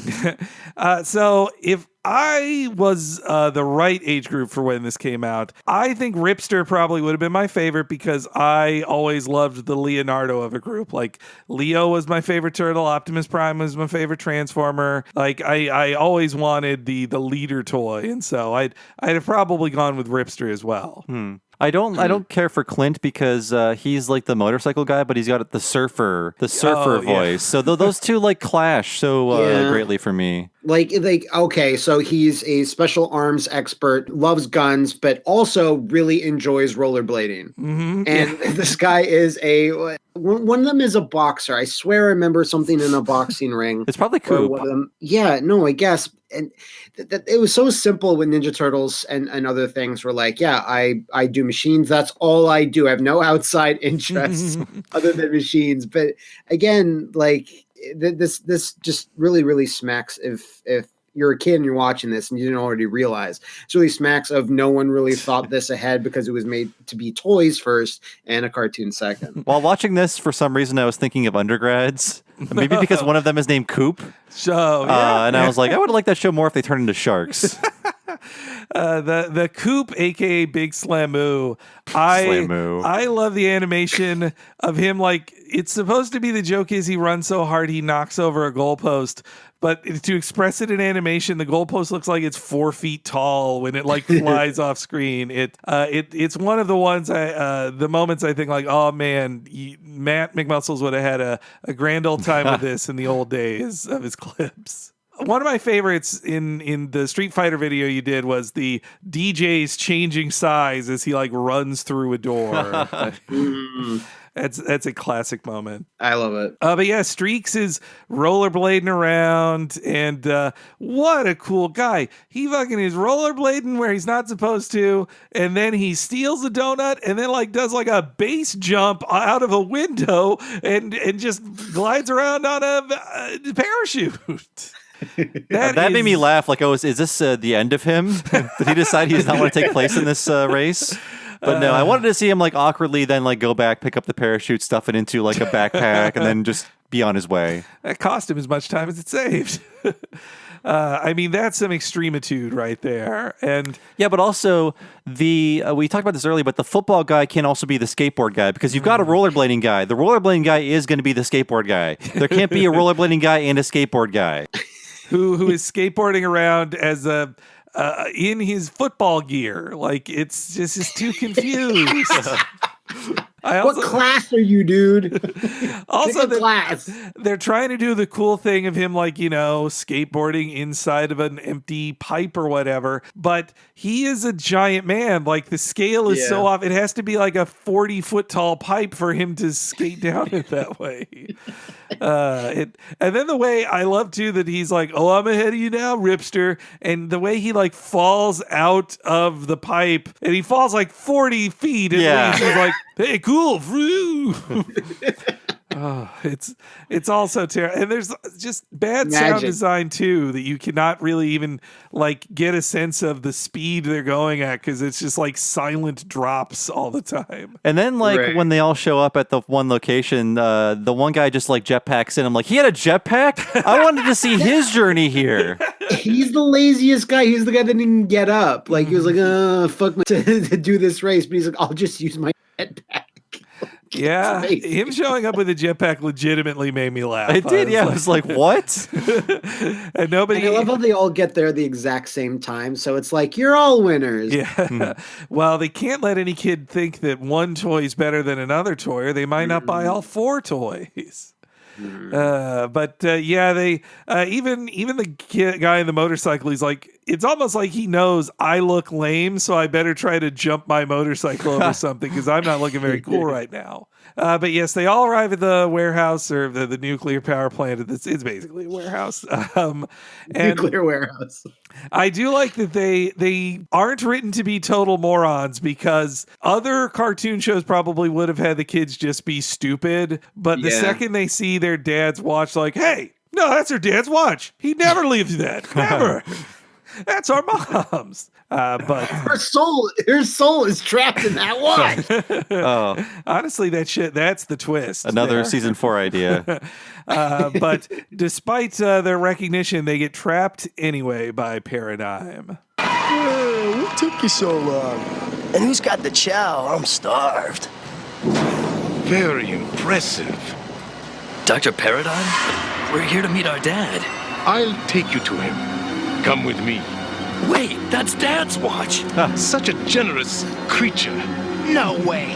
Mom gave it to him. What are you doing with it? He'd never give it away. What have you done with him?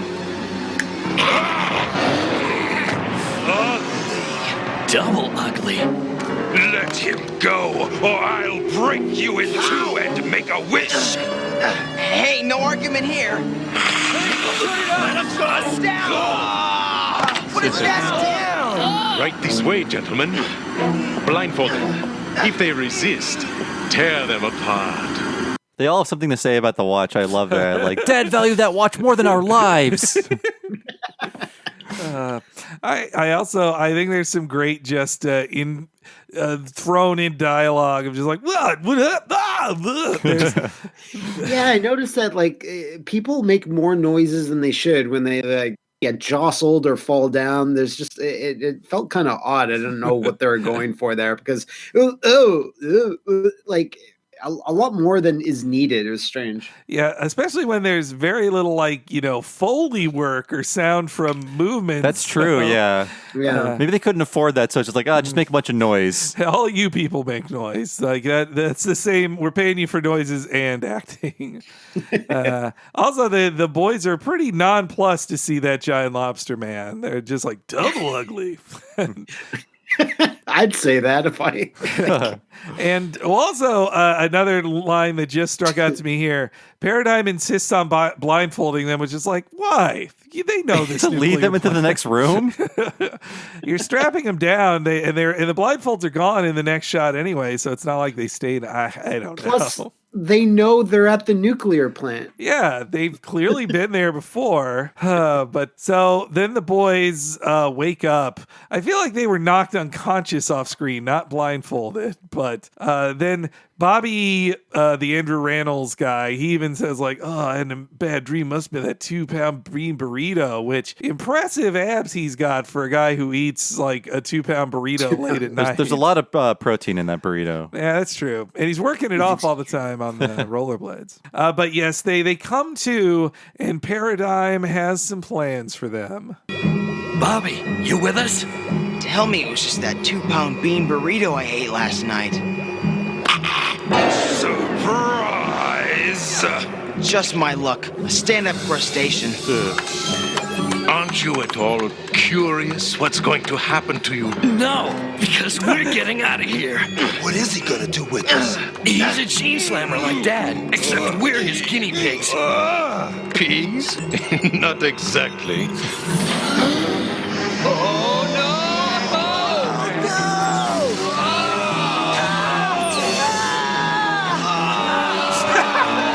Jesus.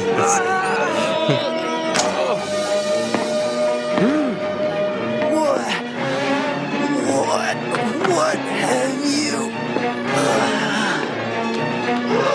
This can't be. Get up! I order you. Get up!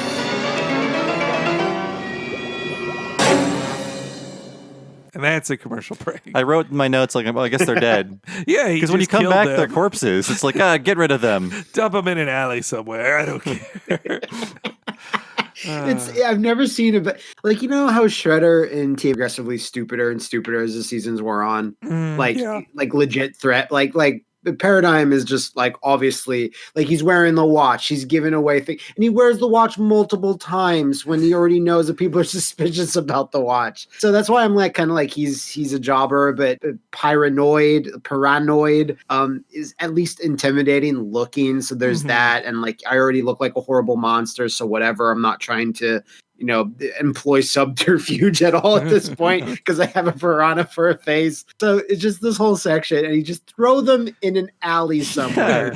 Even his cronies just literally put them in front of like a bridge where they're in this busy city and everyone can see them.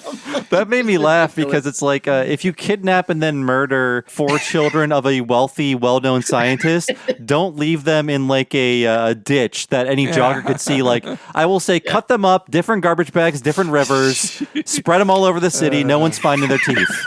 Just Dexter it, Yeah. Or the woman screams. This jogger, this woman that sees their bodies. Like, you don't have a clip of her screaming. Let's see here. No, I do not. No, I'll cut it in here.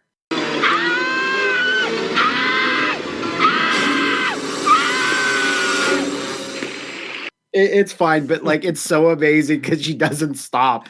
She you think like it again. You're talking about how people do more like noises than is probably required. She gives way more screams. Like she takes a breath to scream more. It's amazing. Well, I think I think we'll hear the scream in a later clip too, because I believe they just reuse the same scream for the jogging woman as they do for the woman in the car who's trapped later. I think it's just the same one. Someone thought this idea was very funny, this screaming sharks at the heroes. Like, I feel like they went into this thinking this will be the hook. The fish hook, perhaps. No, absolutely not. No, I think I do think you're right. I mean, also in the soundtrack, when it's not Seinfeld, it is John Williams' score for Jaws. Like, there's a lot of din it, that kind of thing. So they seem to think kids would know that, like, shark and run away type thing. But that's the only reason women exist in this show, I think, is to scream shark and run away. Also, I love when they're being tested on. I kept in that whole bit of them just going like, no, like it lasts so long. I mean, without the animation, it's just like, what is even happening here? And also how Ripster just throws out like, he's a gene slammer, like our dad, like a totally normal. We've all heard of gene slammers, right? We're all slamming genes all the time. That's what the kids are calling sex back then, I guess. It used to be smashing. Now it's gene slamming. Also, when he says just my luck at stand-up crustacean, is like, well, that guy didn't really tell a joke. He's like, hello. Don't waste that one-liner. Yeah, so they dump their bodies in basically like the tributary where races happen in Los Angeles films. And I guess they also wanted a fun joke. Like, they have the screaming woman to not only like say shark, but also to have her call the cops and then just have a joke about the cops going like, this crazy broad. Like, but the cops don't even react. I was waiting for like yeah, sure, lady, whatever. I mean, it's a whatever. There's a murder, sure. There should have at least been an extra joke there. The cops going like, sure, whatever, lady. I heard them all. Like, I also like how like water pushes their unconscious bodies away, and they don't just drown instantly. Just like inhale all that water and just die. Pretty lucky. Yeah. Because she says there's 4 bodies, and then they're like, but there are some fishmen, and I can give descriptions for them. And it's like, you're totally right. I would say, if I was off the top of my head, yeah, sure, lady, tell us about the one that got away. The cops say nothing the entire show. I think they show up a little bit later. There's multiple cop appearances, but no jokes with them. Very strange. Yeah, again, if they're ripping off TMNT, they had that great police chief who's just like, "What, April? Get out of here! I'll fire you dumb." It's weird. They have like the weird Benz guy, and then they have the DJ. So they have like some tropes, but then tropes you really, really expect, like a police chief or head of the news corporation. Like there's none of that too. Maybe it comes later in this season. To be fair. I mean, I think Ben's just exists to be the guy to build them their toy cars that the kids are supposed to buy. But Lena has a very real fear of like the doctor is 2 days missing and none of the boys are here either. But she calls Ben's, not the cops, and just asks Ben's to look around for him. Like I don't know. Maybe they feel like they can't trust the Fish and City cops. I don't know. Even though their response time in the next scene is incredible. Yeah. But yes, Ben's like kind of gives up on building a thing, and he's like, "Fine, I guess it's my job to look for our 4 missing boys, the 4 missing hunks." The boys somehow don't drown, and they're like, "We didn't drown. Now let's get something to eat." And they instantly go searching for food. They go to a hot dog cart to eat burgers. Did you guys notice that? Oh, yeah. I guess it was kind of odd that they're eating burgers at a cart. I mean, you can do it, I guess, but like that's not, in 1994 in this New Yorky city, you're not going to get a burger at a cart. I can't imagine you can get a hamburger at any hot dog cart. That's just a cart. Like hot dog carts, you grill a burger. A hot dog cart is just to have a constantly boiling a thing of water holding hot dogs you just can pull out at any time. Or like they're on rollers or whatever. Yeah.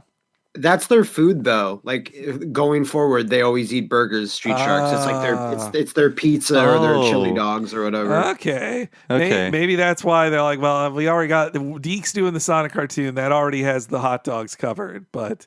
That's but that's what the biker mice ate too. They ate chili dogs. Oh, damn! All right, then it's really time to.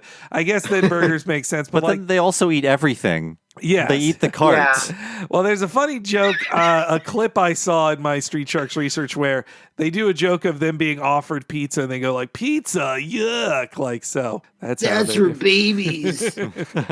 But yeah, so they eat their burgers, and as they are eating, the transformation finally begins. Like 10 minutes into the episode, It takes so long. 15 almost. Yeah, but here's the clip. Your hands. Check out your face.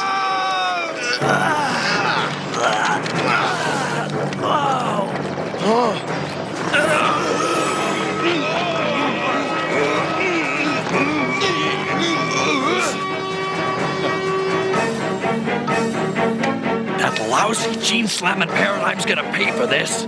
Lighten up, guys. Maybe it's not all bad. I don't know about you, but I'm still hungry.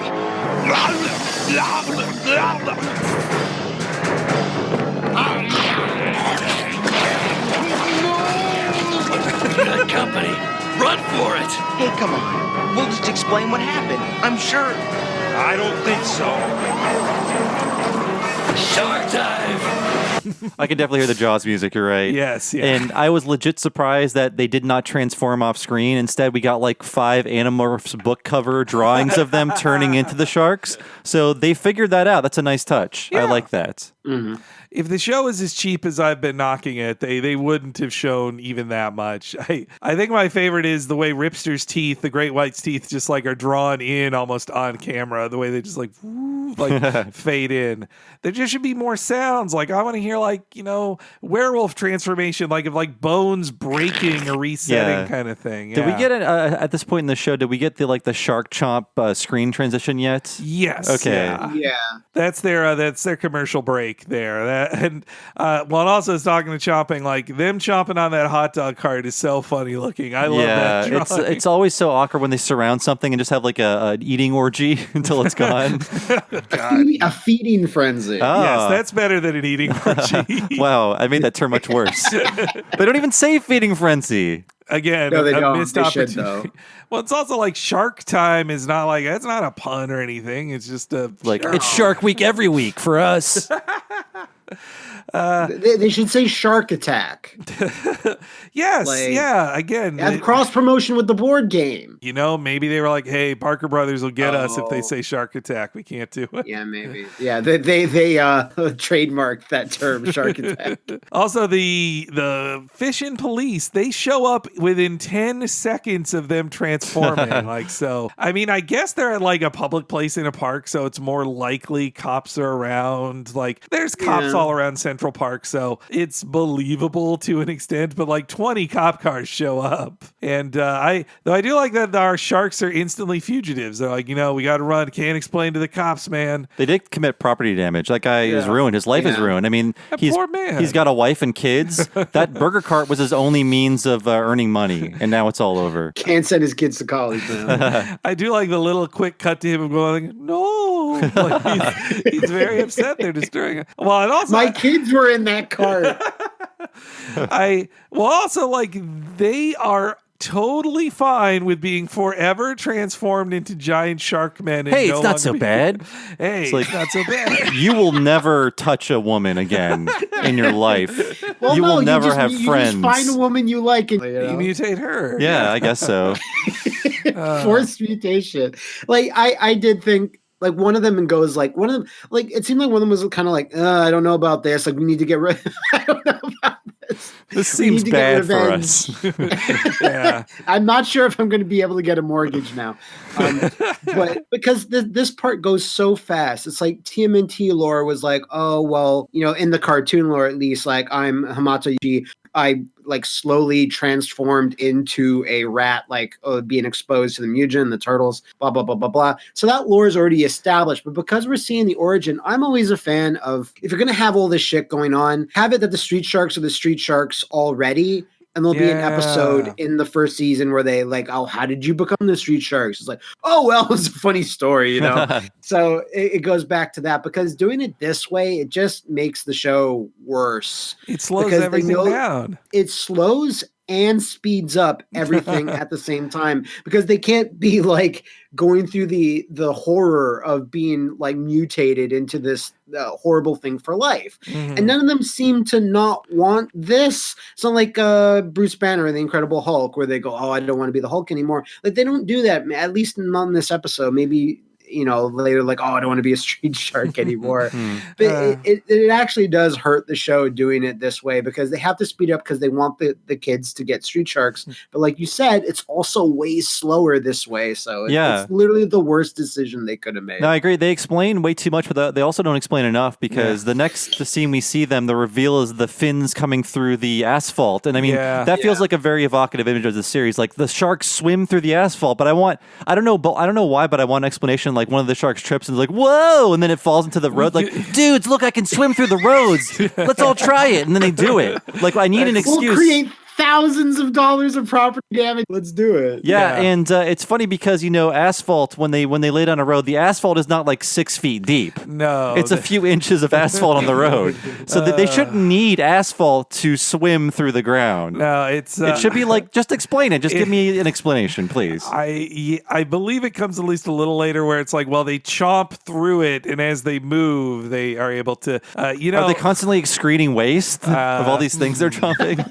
You know, in JoJo's Bizarre Adventure Part 5, they have a guy whose stand actually can just do that in a way that makes sense, but he's not chomping dirt as he does it. Also, we've thrown out a lot of Simpsons references here, and I thought of one big time when the cops show up. There's a very convenient like fjord or canal for them to escape in the water. It's like, there's always a fjord on the show, but then they don't need it. They can just swim through any amount of ground. Yes, like, it feels like it'd be easier to swim through any ground that's not paved because it's softer. Because it's like if Fission City was like that was, you know, with a river or body wall around it, it's like, okay, well, we've constructed this lore in this city so that street sharks can do this and do that, but it doesn't matter because they can go through everything, it seems. Yeah. So either have it be in like, you know, the central of like Midwest of America, or have it like on the very coast, because you can't have it both ways, boys. Yeah, so the next scene starts with almost no explanation. You just have the DJ going like, there's a pile up here and the lady's in a car. Oh no. and I'm not gonna help her. And then you see fins coming toward them. It's like, wait, no, we need some explanation. Huge laugh for me when I saw the fins coming through the street. That big laugh at my apartment. But yes, the sharks show up to save a woman in this next audio clip. Uh-oh, looks like trouble ahead. You gotta save those people, guys. Folks, your sky guy never lies, right? I don't know how to break this to you, but sharks! Hey, you think I'm handsome? You should see my brothers.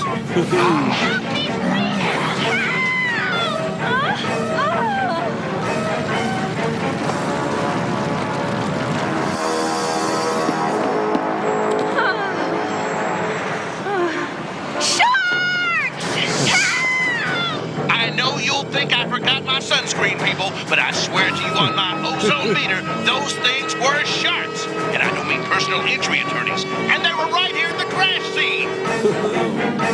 Come on, Ben, Please pick up. Oh boy, that whole sequence.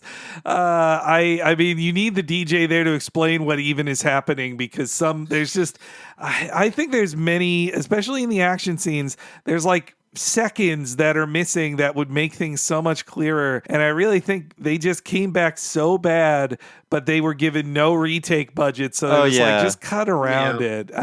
There's an even worse one at the end of the episode, I think. But this one, like, one total missed opportunity of doing a Jaws of Life joke of freeing that woman from her car. That's exactly what I thought was going to happen because Jaws of Life jokes were just the cream of the crop of easy 90s humor because Jaws of Life is a funny term. It's funny. Yeah. Yeah. And then also, like, I do like that Streaks compliments all of his brother's looks too. That's funny. But then comes another real animation annoyance for me is like the car crashed into a fuel tank. An explosion is supposed to come, and right when the explosion happens, it happens off screen and silent. There's not even a sound for the explosion. Yeah. It's so cheap. I really wish the fuel truck just said milk on the side instead of fuel.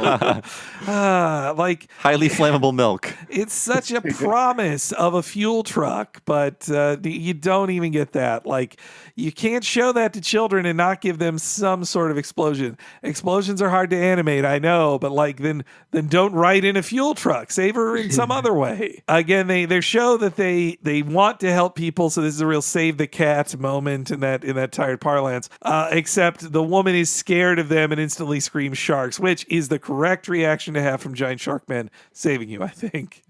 Yeah, but like, here's the thing: is again, we need to watch more episodes or whatever because you said the paradigm's like a blanket campaign of misinformation, right?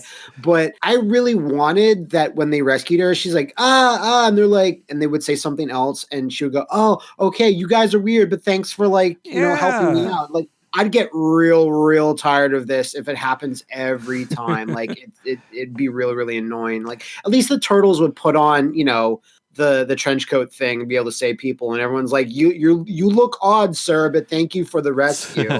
The street sharks are not going to put on Humphrey Bogart well, and like Gargoyles at the same time as this was doing a very similar story of being misjudged, but they actually went into thematic layers of that, of what does it mean. This was the same season. Yeah, that's crazy. 94. Yeah. So yes, they save the woman. They get compared to personal injury attorneys, which also really sets this in 1994. Jokes about ambulance chasers. It's right up there with Lionel Hutz. Same era there. And then they run into Benz, who takes meeting sharks pretty well in this next clip. Hey, lovely Lena. What's up? There's a big hang-up on the interstate. Turn on Guy in the Sky now. Can't believe my eyes. The sharks just went underground. Looks like they were heading for Fishing Valley Road. Hey, I'm already there. Whoa! Oh, what the heck? Hey, thanks. I was just having a bad hallucination. Thought I saw like some terrible B-movie. Sharks? Ah! Oh man, it is a bad B-movie. No, it's me, Bobby. I don't believe this. What happened? There's that scream again. Oh, God. Nice. And like seconds after meeting these monsters, he's immediately willing to die at the hands of the police. Yes, yep. He's like, I will die for you, shark men. Run Please. from I'm going to drive away from them right now. I also love how the sharks, when he starts up the car, they all fall into their seats in the action figure mobile, too. Like, here's where kids, you're supposed to seat them in your toy. I wrote down that thing must be cavernous inside for all of these giant shark men to fit in with so much extra room around them. Yeah, they're like gaming chairs they have in there. They're all streaming. They would need to be like, how much do you think one of these shark men weigh? Like, they have to weigh at least like 500 pounds, right? So how are all these chairs built for them? I don't know. Yeah, well, on top of that, like, it has to be like a 2-lane sized car that's driving around too. But look, don't think about it. And Bent is somehow like a stunt driver This like lab nerd is like, yeah, guys, come with me, and then he's just gonna lead the cops on a wild chase. I loved Benz's weird accent on like B movie. Yeah, real Californian.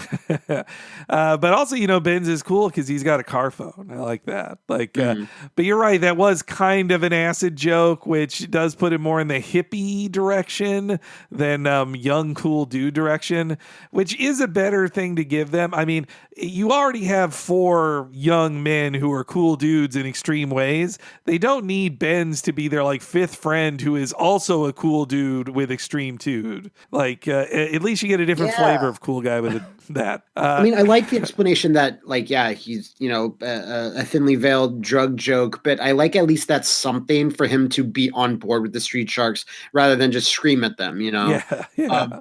Any explanation will do as to why I'm helping you guys. Because one of them says, yeah, I'm Bobby, but that's not enough. There's several Bobbies in the world.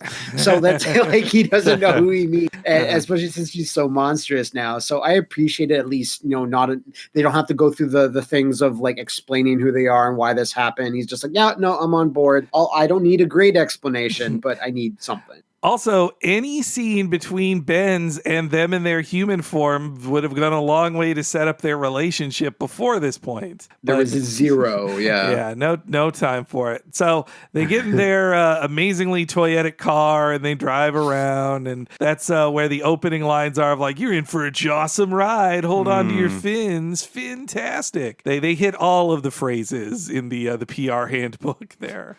And then the high-speed chase is very low energy, though I did wonder, produced in 94, a helicopter watching a car chase? I would say this happened like too late, the OJ thing. Yeah, I think it was like 3 right. months before the show premiered. Then so it's just an interesting parallel then with OJ's low-speed chase in his white Bronco. But like the way they get away from the cops... So, like, the animation was just so weird. The plan is very bad, and it's very hard to animate this. But so at first, I thought, what, did the sharks? So he's being chased by the cops, and his plan is like, oh, there's a billboard. Let's have the sharks chomp out a perfect hole for me to fit my car into, and we can hide from the cops until nightfall. So I thought, like, no. That couldn't have been the plan, because in the next shot, it looks like the sharks are just holding on to the billboard outside of the car. So like, oh yeah, they're holding up the car, so it looks like it's part of the billboard, which would fool no one in a world with 3 dimensions. Yeah. But then in a later shot, my first interpretation was correct in that he drives the car up to the billboard, they chomp out a perfect hole for the car to slide into, and for whatever reason, someone will see this car just stuck into a billboard about an amusement park and think it naturally belongs there. Yeah. It doesn't make any sense. None of it makes sense. You're right. I thought they were going to just chomp the support structure of the billboard so it just falls and just stops the car from chasing them. Yeah, that's all it needed to do. It's so overcomplicated, and also it should not be a billboard for an amusement park. It should be a billboard for like a car dealership or something that a car would fit into. At the end of the day, Street Sharks is a show filled with contrast. Also, another weird joke is the helicopter smashes into like Blodo, a sign that says Blodo, which feels like a beer joke in a kid's show. Yeah. I wrote down beer. And booty sweat. And also another bit, like, not only is the animation fail at it, but Benz is like, that gives me an idea. And instantly the sharks bite it, which is like, he could have, there's no sign he told them, none of that. Like, look, I mean, at a certain level where we're being too mean to a kid show no one caught about. But they should have just had the sharks, like Matt said, bite the support structures, have to fall into the road. Like, this is the easiest thing. And telling animators to make this look of like it works is just a tall order for the cheap animation that they're buying here. We're being harsh, but at the same time, like, I'm sure there's dumb animation and storyboarding that doesn't quite go to plan in TMNT and other shows. But this is the first episode. And again, I don't remember anything like this stupid in some other shows where the camera shows the billboard and it shows them and it shows the sharks and it shows like where they're going. And it just doesn't come together. But it does at the same time. And you're like, okay, I guess I need to accept whatever that they were thinking working. Whatever this plan was, I guess it worked in the end. In the reality of the world, this was effective. Yeah. But it doesn't fool little Dr. Paradigm, who arrives in his like perfect supervillain helicopter plane, which he already has made. He's letting like a lobster man and Slash, the swordfish guy, shoot lasers. Like just that morning, yesterday he was a swordfish, and now he's flying a plane. And he knows how to fire lasers. Yes, yeah. Well, I think that's why Slobster misses, because he's controlling the lasers with giant claws. So I think that's why his laser blast missed. He's just like Clamps. Now, one line I actually like that they should have done more of, where they're just like, could you guys stop moving? And he's like, we're half shark. We can't. Like, that's a fun shark fact put into the character. It also makes their existence just a living hell. Yes. Yeah. We can never sleep. It's awesome. I'm sorry, Jossum. As a kid, though, that line doesn't work. Mm-hmm. Like, if you're watching as a kid, like you'd have to really read up on sharks and check out all the shark books from your local library to even know that. Because when I saw that, I was like, yeah, isn't that like when I watched this episode, I was like, yeah, sharks always need to be in motion. Or like I thought, like, and yeah, I looked it up. But as a kid, that way over my head at that time. You needed that issue of zoo books to really sink in. I think we all learned that fact from like stockbrokers in movies who say like, I'm like a shark, man. I never stop moving. I'm always making deals. But yes, so they get blasted out of their convenient hole and then fall into. That's just a great line. Just you saying that. We got blasted out of our convenient hole. And they fall into the amusement park, which is a like fully popular, like it's Coney Island too. It's not a overnight amusement park. Like they have built a full wooden roller coaster there. And when they crash, this is the most like commercial like scene of them all. Who's the first bystander that likes them? A kid, who the kid should all but say like, I'd buy your toys all day. The one thing that doesn't scream and run away is a child. Yes, yeah. But it's Benz who gives them their name in this next clip. Sharks! Oh man! Awesome! Yeah, aren't they? We're opening a new ride, the Street Sharks. Wow, they look almost real! Street Sharks. Street Sharks? I like it. I like it. We gotta get out of here.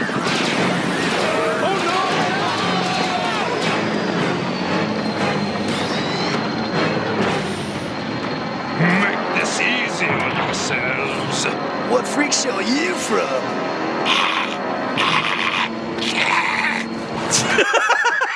I wrote that down. That was just what was that? Placeholder grunting. What freak show are you from?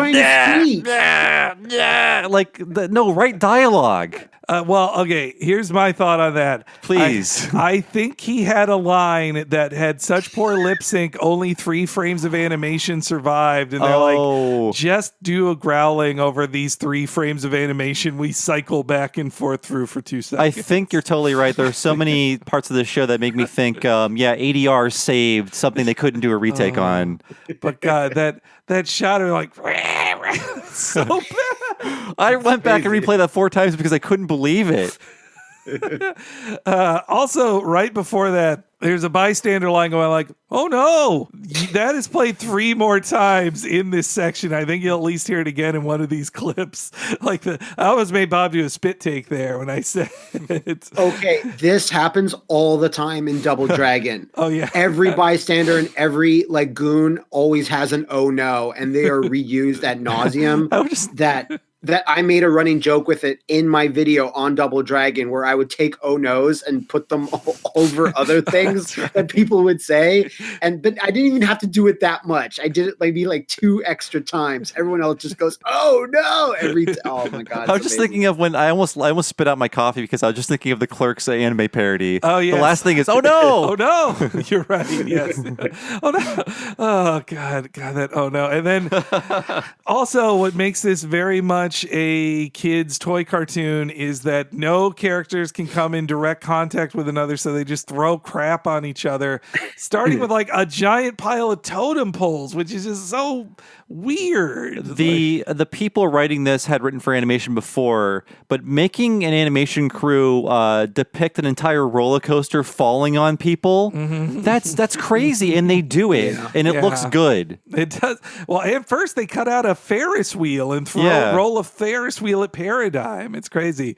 Paradigm is also pointing a gun at them as they bite through the Ferris wheel, which I feel like, you could shoot that at some point. You know they're going to do something with that Ferris wheel. What are they doing? Biting at all four supports. Better wait and see. Also, at this point, Paradigm and the two monsters haven't seen the Street Sharks like in action, so they're not aware of their like move set, I guess. Yeah. But us as viewers, like, you burrow under the ground and swim. So when they're doing this, I'm like, oh, okay, so the ground is opening up around, right? What is going to happen? Because this should not stop them. So the scene has no tension at all because you know that this is not going to stop them.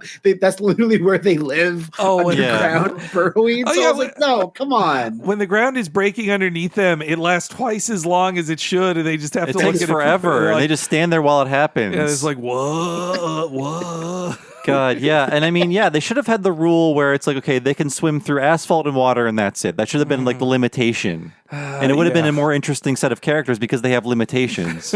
But I mean, that involves them thinking up a rule set that does not exist in this world. That's true. But okay, I got two more clips here. The first one is Paradigm making the sharks an offer. Good. I have your attention. Now listen to me. You're not going to survive out here. Your only choice is to come with me if you want to find your father. What have you done with them? Let's get him.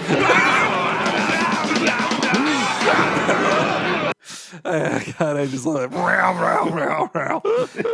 Also, he's like, if you want to find your father, what'd you do with him? Let's get him. Let him answer. Hear him out, guys. He should be like, you guys don't want to know what I did to your father? I'm telling you.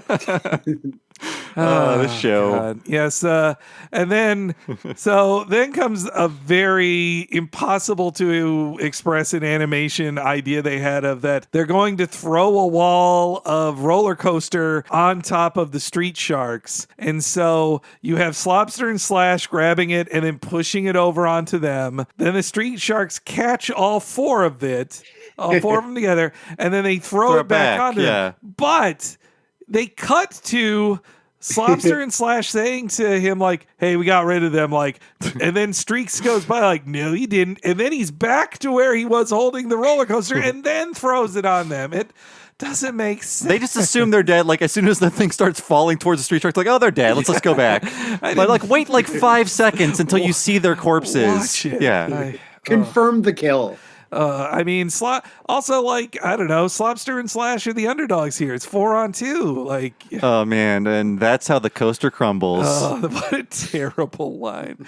I just also love, again, terrible continuity. Streaks, like, rollerblades past them, like, in kind of a Bugs Bunny, like, I don't think so type moment. But then he's back in this space holding the roller coaster, so he can't. But like, hold on, guys, I got to taunt these villains. I'll be right back. It's all out of order. Again, I feel like animation they couldn't do a retake on, kind of thing. And yes, also at the start of that clip, you got to hear another "oh no!" Like, gotta get one more in there. I love that. But yes, the episode ends with the Street Sharks getting a Pyrrhic victory, I guess you'd say, Pyrrhic victory, because they chase off one enemy but get captured by a bunch of tanks. This we're supposed to be scared of? The problem is eliminated. Wouldn't count on it.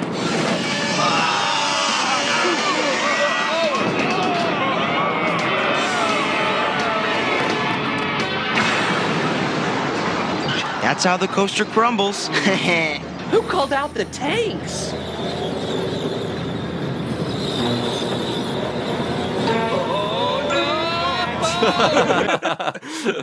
God, come on, everybody, stop reacting to things. One more oh no for the road.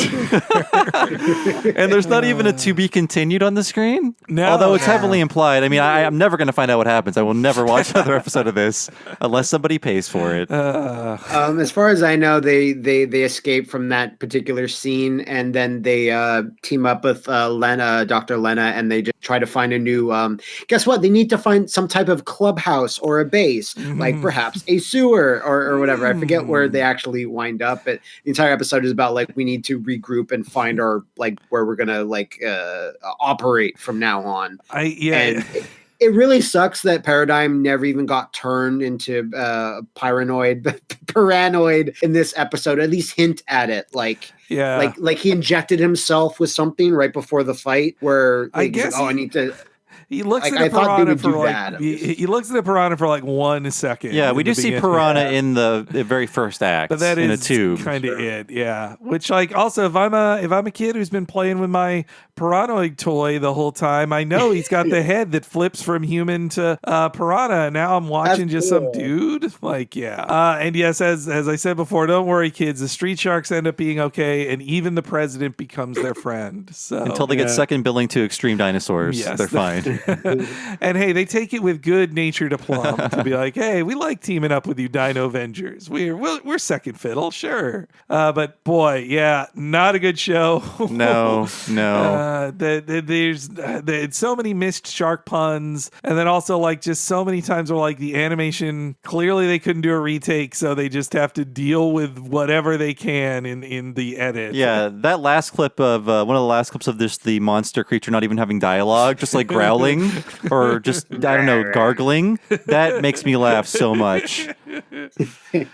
Any final thoughts yourself, Matt? I'll get to something in regards to this in general, but like I'll agree with you that watching the show, especially this episode, and like you said, the animation quality dips even lower when it changes hands. So watching it, it's like yes, on a very technical level, and certainly, but the main kind of story, the idea of like a TMNT ripoff, but it's sharks and being a bit more extreme and being for like a bit more for the older set of kids, like that idea is completely makes sense to me, especially when the creator researched like what animals are popular. I mean, there's something about the show where I'm like, oh, I wish this was better. It's like when you go back to an old cartoon and you loved it as a kid, but I didn't even love this as a kid. Most people didn't. I mean, that's why it only lasted as long as it did, because it was way, way too late to the party. I think, the 20 seconds of animation you need for a commercial to show shark fins going through street and then it pops up and giant sharks are there. That works well enough for a concept for a commercial, and I think sells you toys. Yeah, that's all the context you need to sell a toy. Yeah, but a game. I would have loved to have played a game when you can do that. Like, like in TMNT games, you'd have like that one mini section where you're like on a skateboard or a surfboard and you're just going straight. Like have like a Street Sharks beat 'em up like that, and then they're swimming through the streets and you have to like jump over certain barriers, whatever. And I'm like, I really wish this had gotten popular enough just to get one game out of it, like a Konami like arcade beat 'em up. Or something. I'm surprised because other series that weren't even this popular, like Wild West Cowboys of Moo Mesa, that got a Konami game. Yeah, like a lot of weird stuff got games. Like Bucky O'Hare got a Konami game. This should have been a Konami game. Exactly. Stone Protectors. Yeah. Honestly, this absolutely should have had a game. I can't believe it did. I think another problem with the show is that like the creator of it, Joe Galliani, he didn't have a comic series to take from, and unlike with say the He-Man folks, they didn't create a lengthy series Bible of like it doesn't feel like they created a lengthy series Bible. Made up as they go along. Yes, yeah. I'll make the Bible. I will spend the time.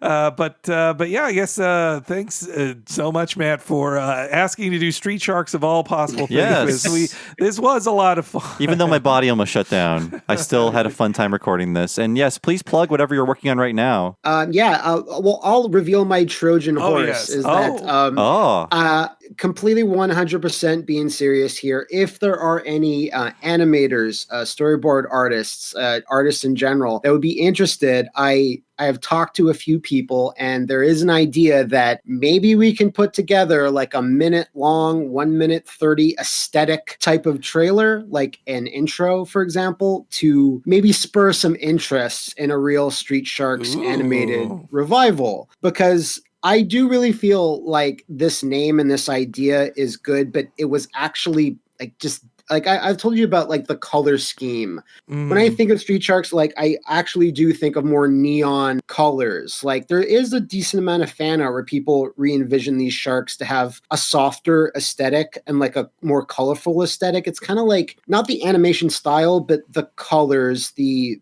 art direction on like certain episodes and of like Steven Universe, for example, like the beach city and how that's kind of shot. Like I almost feel like there is something here, and you lean into the radicalness a bit more and just not have it be so ugly. Like these sharks can be designed in such a way where they're not intimidating and they're not kind of gross to look at. Like it's just a weird thing, but I have talked to a few people that have some contacts in certain animation studios, and they're like, yeah, you could put together something like a minute long trailer and put it on YouTube and see where that goes. Like how Deadpool wouldn't even be a movie franchise if Ryan Reynolds hadn't spent a little bit of money and thrown together that like car fight scene. That's true. That pitch reel did a lot.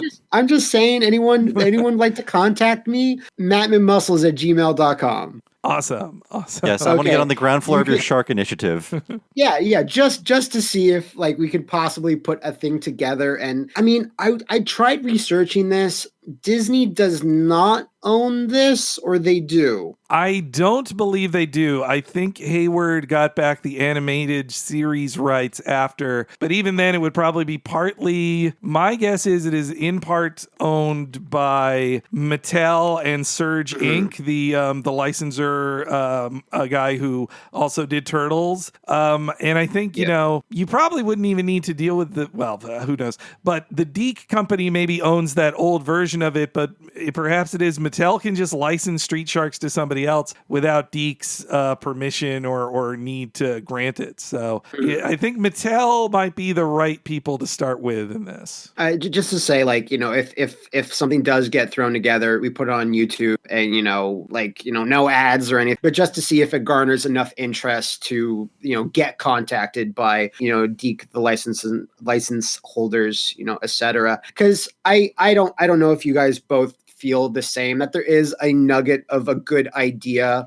here, but it's just like, it's better to look at the 90s 20 years later and distill that to what it is rather than like what they made in the time frame, because in the time frame they made it, it's not great.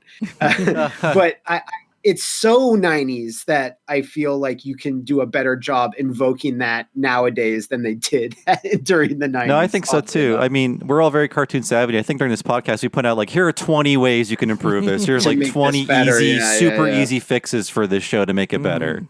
That's my project. That's my plug. All right. Well, that's right. Everybody, again, that's at Matt McMuscles on Twitter, mattmcmuscles@gmail.com. And also, you do a ton of great videos, too. I want to talk that up in your Patreon, funded just like us. The Devil's Third one you just did of What Happened was really, really great, as like all of your videos. Thank you. That one was a real trip, because since you saw it, like it goes X and Y company kept closing down, which kept like delaying that game's release. This weekend I have my next What Happened episode on Epic Mickey. And there was a lot more to that story than I kind of knew. I mean, it's not the biggest disaster ever or whatever. Like that game's Metacritic is like 70 or something. It's not that, but it's divisive, and like I won't go into too much into it, but like a Half-Life spin-off died so Epic Mickey could live. I look forward to learning more about that. Yeah, no, it's pretty wild. And I just finished that video, and then I saw something else that popped up, like the System Shock 3 sequel is also in trouble. So I had to go into the video and update that to reflect that, because that's, related to Warren Spector, who worked on both franchises. Yeah, it's a whole thing. Awesome. I can't wait to see that. Yeah. But thank you so much for your time, man. And it hopefully won't be too long before you're back on here to talk about, it sounds like Double Dragon's going to be the one. But, if you guys didn't enjoy this, Double Dragon is worse than this. So thanks again to Matt McMuscles for joining us. Please check out all of his stuff. He does great work. But as for us, if you want to support our shows and get some stuff ahead of time and access to Patreon exclusive stuff, head on over to patreon.com/TalkingSimpsons. And for the low price of $5 a month, you can get access to everything 1 week at a time and ad-free. And also, you can access all of our Patreon paywalled podcasts behind the $5 level. That includes so many podcasts, over 100 at this point, but that includes all of our limited miniseries, and there will be 2 more coming up in 2020, but you'll also have access to all the miniseries we did in the past. The last one was Talking Futurama Season 2, Part 1, and there will be another one coming up as early as spring of this year, so please stay tuned for that. And if you like our voices, you like our cartoon chat, there's so much stuff you haven't heard if you're not at patreon.com/TalkingSimpsons and signing up to be a member. And Henry can tell everyone out there what is happening at the $10 level, one super-sized podcast every month that patrons vote on. That is correct. That is our What a Cartoon Movie podcast. The final podcast of each month in the What a Cartoon feed is our preview of it. But if you want to hear the full, sometimes over 4 hours and 20 minutes long podcasts about a different animated feature film, you have to sign up at the $10 level at patreon.com/TalkingSimpsons. There you will get to hear our most recent one, The Great Mouse Detective, where we talk about the film that helped reboot the Disney feature animation system, starring the wonderful Basil of Baker Street. And we've done tons of great ones before that you can only hear the entire back catalog, over 50 hours of podcasts, if you sign up at the $10 level. And to get all that $5 stuff Bob just mentioned, one more time at the website, patreon.com/TalkingSimpsons. So as for me, I've been one of your hosts on this one, Bob Mackey. Check me out as Bob Servo on Twitter, and I also do another podcast called Retronauts. Check it out wherever you find podcasts, or you can head over to patreon.com/Retronauts and sign up for our exclusive Patreon podcast. There are 2 exclusive Patreon podcasts every month for Retronauts right now, so please check it out at patreon.com/Retronauts. Henry, how about you? Hey, I'm Henry Gilbert, and you can follow me on Twitter at HENEREYG. I'm sure to tweet out all my political feelings there, but also what's going on our many podcasts and cartoon thoughts as well. And if you want to follow the official Twitter account of this podcast network, follow at Talk Simpsons Pod on Twitter. That's at Talk Simpsons Pod. That's always tweeting fun stuff about Simpsons, What a Cartoon, and retweeting me and Bob when we have updates about our podcast. So please follow that all there on Twitter. Thanks so much for joining us, folks. We'll see you next week for the Superman the Animated Series episode, Heavy Metal, and we'll see you then.